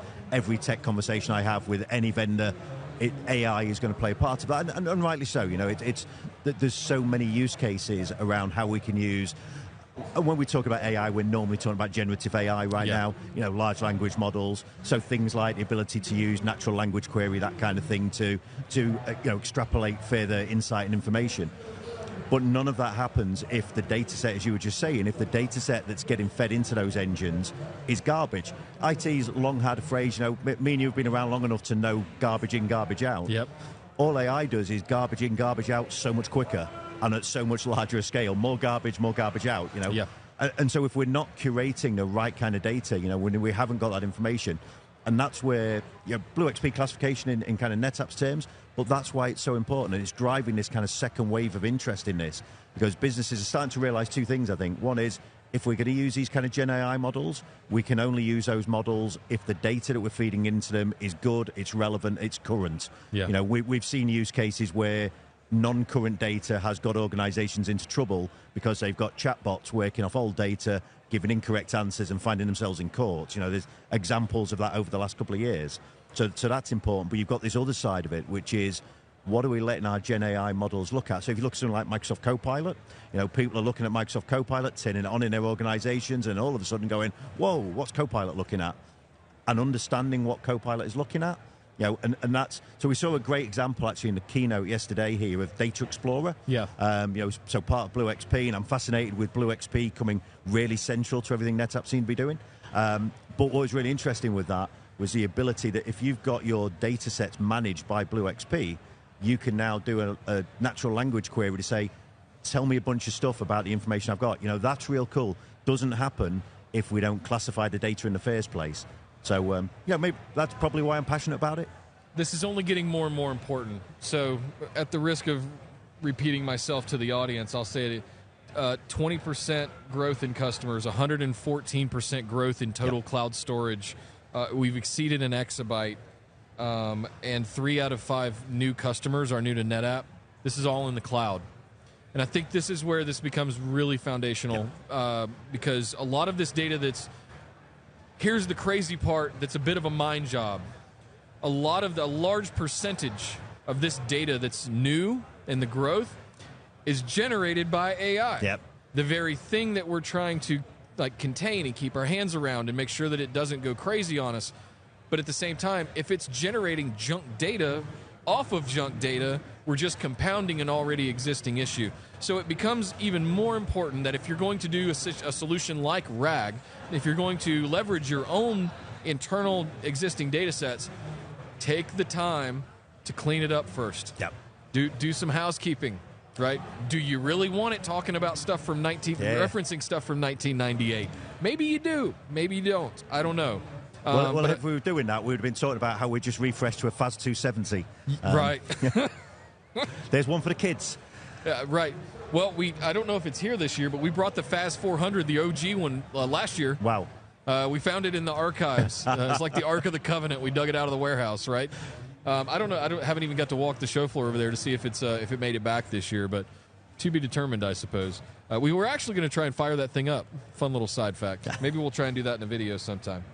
Paul, what are some of the things above and beyond classification and some of the new hardware models that have stood out to you? Obviously, the AI stuff you mentioned before, but anything else that you're really keeping an eye on in the industry as a whole that has really piqued your interest above and beyond AI? Yeah, I mean, I think it's one of my roles. I do some kind of broader work looking at the industry in general. And a lot of the work I've been doing has been around kind of human and data centric security. So a lot of the security conversation here has been really interesting. I think it's, there's some conversation this morning in the keynote about kind of the ransomware protection that sits on top of ONTAP.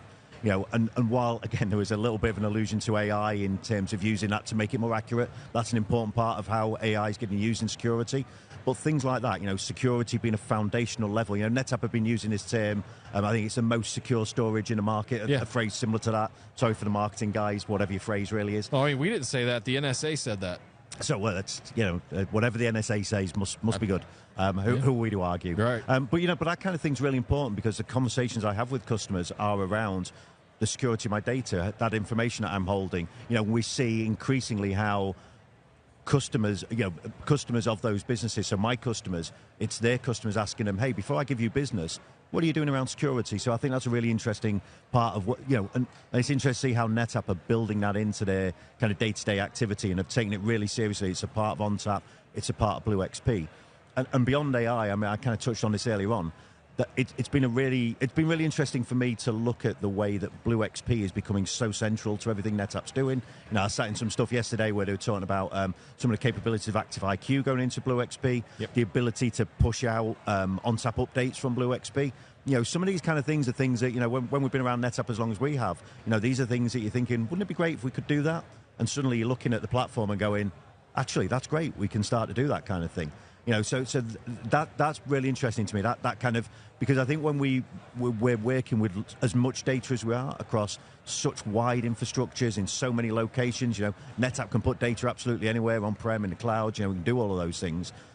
We need tools that can scale in the same way that our storage can scale. And actually, on-prem tools aren't the answer to that. customers don't want on-prem tools. They want SaaS tools. They want SaaS management platforms. That's something else that I'm seeing in the work when I look across the security industry. Actually, people want SaaS solutions because it's SaaS infrastructure a lot of the time they're looking after, but they just don't want the pain of putting stuff on-prem, and they don't want to have to manage environments because they've got 60 other environments they're already managing. So, so I think that's really struck with me so far, is that kind of Blue XP core to everything. We talked about how data classification is part of that, but so many other things are as well. So I'm fascinated to see how that's going to kind of develop out as we go.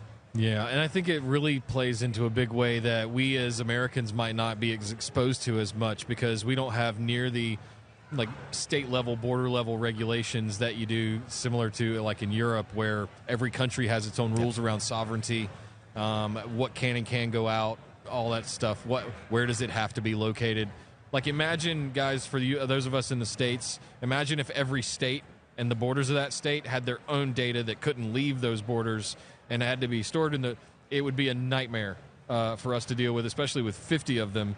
Not to mention the 20 or so countries that are in Europe. So I look at it as it's not something we have to deal with as much over here unless you're an international company like NetApp. But at the same time, I think it really can influence how we can help the rest of the world and really centrally manage where that data is going with things like classification. Yeah, absolutely. And it's absolutely essential to that, because I think again, if you don't know what the data is and where you've got it, how do you know that you're not breaking? Right. Yeah, I mean, classification, a huge driver has been regulatory compliance, and having that just baked in as as people know, this is now, if you're a NetApp customer, Blue XP classification is just a thing that you've now got. So to be able to have that ability, and the reality of it is, might not, in some instances, it perhaps doesn't give you all the things that you need to be able to do. But if you're not doing anything and you've just got that baked, it's like with the ransomware stuff. That's not a ransomware prevention strategy in itself. But the fact that you've got that baked into ONTAP, solves a huge problem for people, and it becomes part of your strategy. There's a great example of how extending integration with SIEM platforms, was shown on this main stage today. Again, absolutely crucial, because we've got so many systems. What you don't want as an organization is to have 17 different places to manage these things. You want it in one place where you can orchestrate your playbooks, you can build in your responses, and that gives you consistency and actually kind of bouncing around security and classification. Big part of that is consistency. The example you were giving before, consistent approach to where I put my data, where it needs to be located, because I've got data sovereignty, data locality requirements. I need to make sure that the data I hold only lives in the places it needs to be. It only gets seen by the people and the AI engines, and it needs to be able to see it. But you can't do any of this stuff. You can't secure and govern what you don't know. That's the unknown unknowns. Yeah. It's the phrase I like to use, because you don't know you have a problem till you have a problem. Yeah. And I think one of the things that classification and even generative AI and certain RAG solutions could help solve is some of those unknown unknowns that any company with any kind of legacy of data might have, being able to scan for all that stuff. Stringy, this has been great, man. I really appreciate you stopping by. I look forward to working with you some more, and I hope we can have you on again at some point. Yeah, hey, love to, and thanks for having me on. Appreciate your time, Nick. It's been good to see you. Thank you, Paul. All right, closing things out with us today, one of my teammates, one of my good friends, one of my colleagues. I love working with this lady. She's fantastic. We haven't talked too much about how generative AI is being used in the cloud specifically. How does this affect developers? How does this affect the way that people create applications, manage applications, do any kind of work in Git or any of that kind of stuff? So I wanted to bring her up here today to talk about some of the things that happen within DevOps, specifically around generative AI and specifically in the cloud. She's one of my teammates. I love her to death. Mecca Williams. Hey, thank you so much. Hey, Nick. Welcome aboard. Good to see you. This is cute. You like it? I love it. Is your hair purple or is that the light? That's the light. Oh, okay. I didn't know if you got a hold of Phoebe and your girls were coloring hair. I should have. That would have been awesome. It looks good on you, actually. Thank you. I might have to do that. Tell me about, so you have sort of taken on a bit of a charter over the last year or so that seems to be leaning towards DevOps, cloud, and generative AI. Can you give us an idea of what you and your team are kind of focusing on right now? Yeah. So I'm excited about the new role, actually, and we're calling ourselves Innovation and Solutions. And we are super interested in developing solutions around generative AI in the cloud to start with, right? Everything is hybrid cloud, but leveraging all of the amazing capabilities that are emerging in the hyperscaler spaces.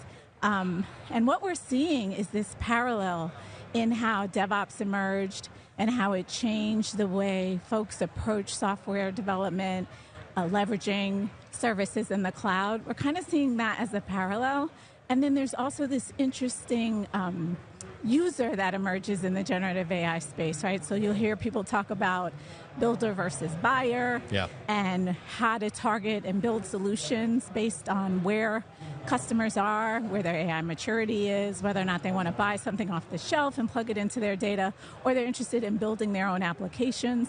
So we're really focused right now on understanding customer problems and how they're leveraging these services, and more importantly, how to make it easy for them to consume NetApp storage and develop a good data management strategy, because that is maybe not that intuitive when you approach AI and generative AI, how important it is to have good data management strategy, and then adding the automation to make this really easy for them to do. These solutions are complicated, and we want them to not have to struggle with it, right? Yeah. I look at tools like the various things like Vertex in Google Cloud, at Bedrock in AWS, OneLake, and what was the other one I'm thinking? Yeah, OneLake. I'm trying to see like where this is something I really want to get my head around too, because I don't feel like I have a firm grasp of it. What are some practical use cases where people can put Gen AI to work for them using some of these builder tools or the buyer tools? But a lot of them are already kind of in place for them. And I think the trick for us is really just connecting the dots between this, helping the users that are storing the data already with us kind of make that connection between the various services that are in the cloud providers to leverage Gen AI to do some of this work for them once they have it connected. I'm curious how you see that playing out in like a practical sense. Is this something that users are going to be able to do themselves? Do they need to hire professionals to do this? Is this a training issue that we run into? So yes to everything, actually. Okay. so things like Amazon Q, Microsoft Copilot, those are more geared towards the buyer, right? This is a solution, this is a product and a solution where you can kind of plug your data in, connect your data in, right? The hyperscalers have storage that is readily available, and you can just start to interact with these. These are going to be your basic use cases like chat. How do I connect my data in, and I just want a chatbot that's talking to my data instead of the general purpose data available in the pre-trained LLMs that are connected to the services, right? Or Q&A, or search even, right? These are very common use cases. You can leverage the applications. Those are generative AI applications that are available and easily connect your data in. But if you want to do something more creative and innovative, or you want to, your data is distributed and it's diverse and it's not just in one cloud, or you don't want to move all your data to where the application is running, then the problem gets a little bit trickier, right? And you may have to build just to do that. And training and skill set that's available is difficult, and that's why you see more of this enablement emerging. That's kind of our sweet spot too. That's what we're focused on as well. So we want to democratize more of what users, customers can do themselves with their own data without requiring them to copy it out several times. You heard in the keynote, right? I think that was yesterday, where they talked about how many times in a simple pipeline and workflow data was copied out, how much time that takes to continually copy out data. So this concept of bringing AI to your data, that is also part of the work that we're doing. Even if you're leveraging generative AI managed services from a cloud provider, we still want to make that easy for you. So basic chat QA search with something like a ready-made service like a Copilot or a Q. But when you get into the Vertex AI and the agent building and actually taking the responses from the generative AI transaction and chaining it together with other generative AI workflows, Now you're doing cool and creative things, and that's what we're really interested in extending. That's fantastic. So what's the state of tooling around that, I guess, is where my head goes, is because, sure, we can throw data around, we can be smart about the data itself, but when there's the middleware element to this that I always get sort of hung up in is, do companies have to go out and like sort of re-architect their middleware stack to like take advantage of some of this, or are there tools available to do this kind of stuff already? So the cool thing is that everyone's smart and API minded now, and you'll see a lot of tools that are offering endpoints. And so you can make a lot of calls via endpoints.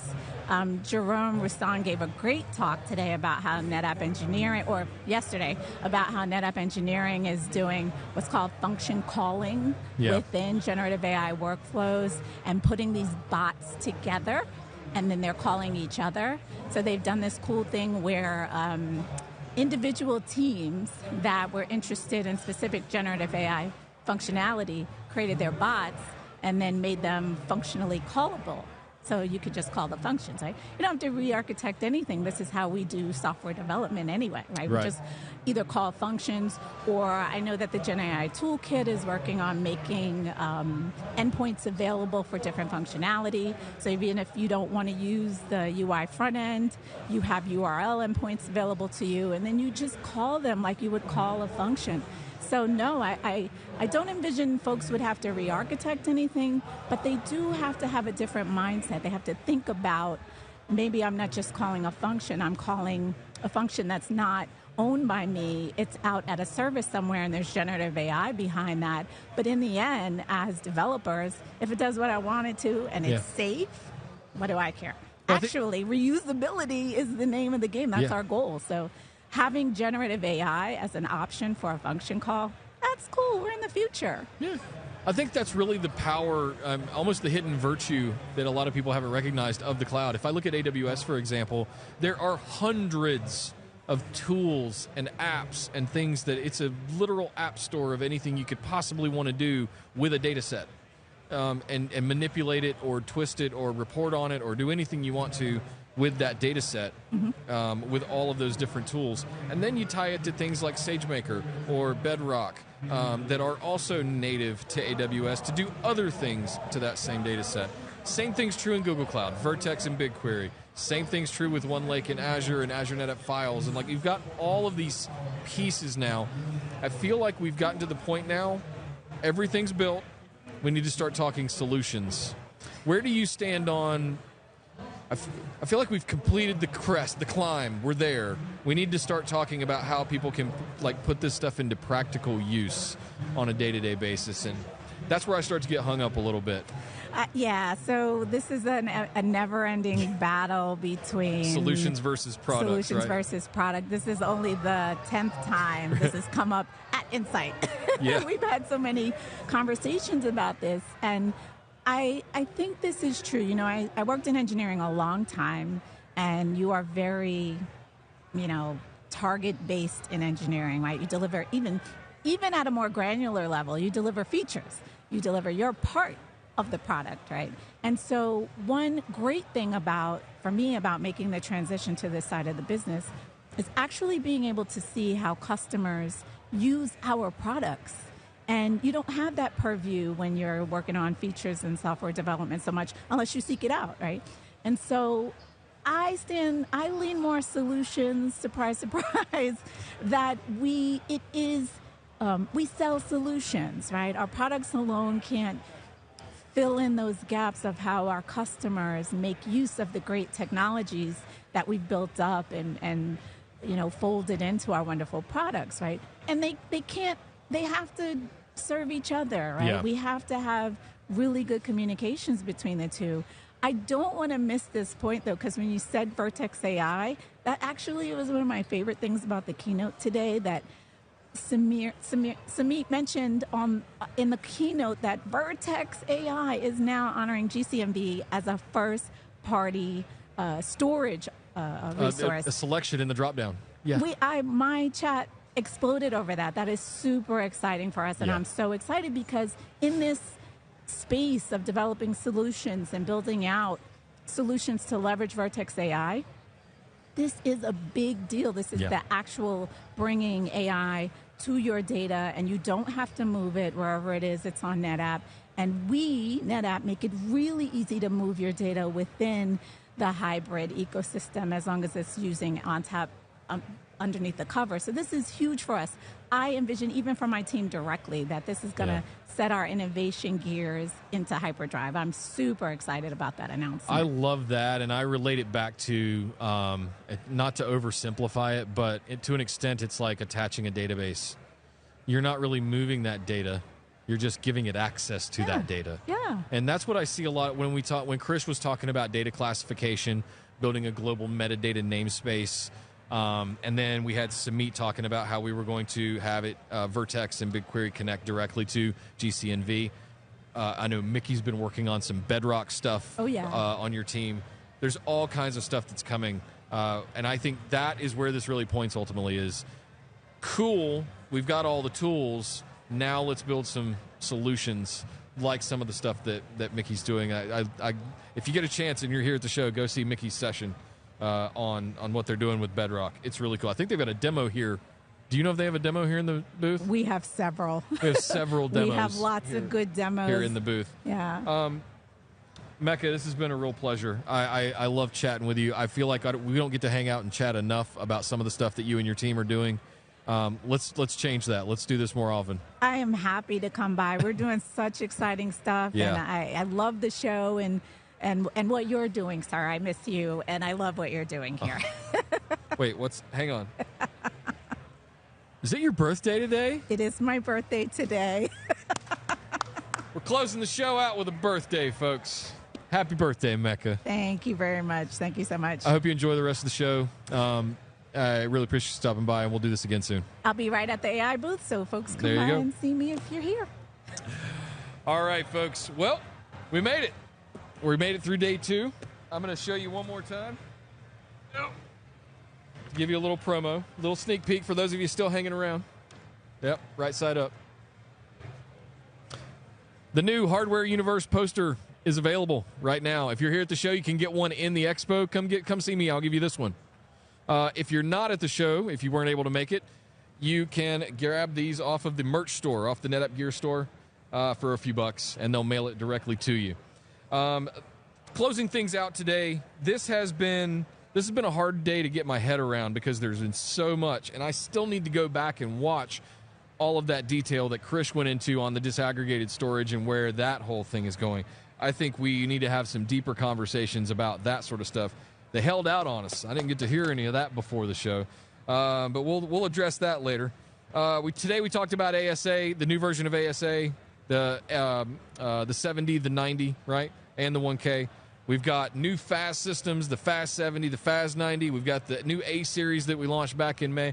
All kinds of systems coming out. We've also got some crazy numbers coming out of cloud storage, crazy new abilities from all 3 of the hyperscaler partners being able to do that stuff.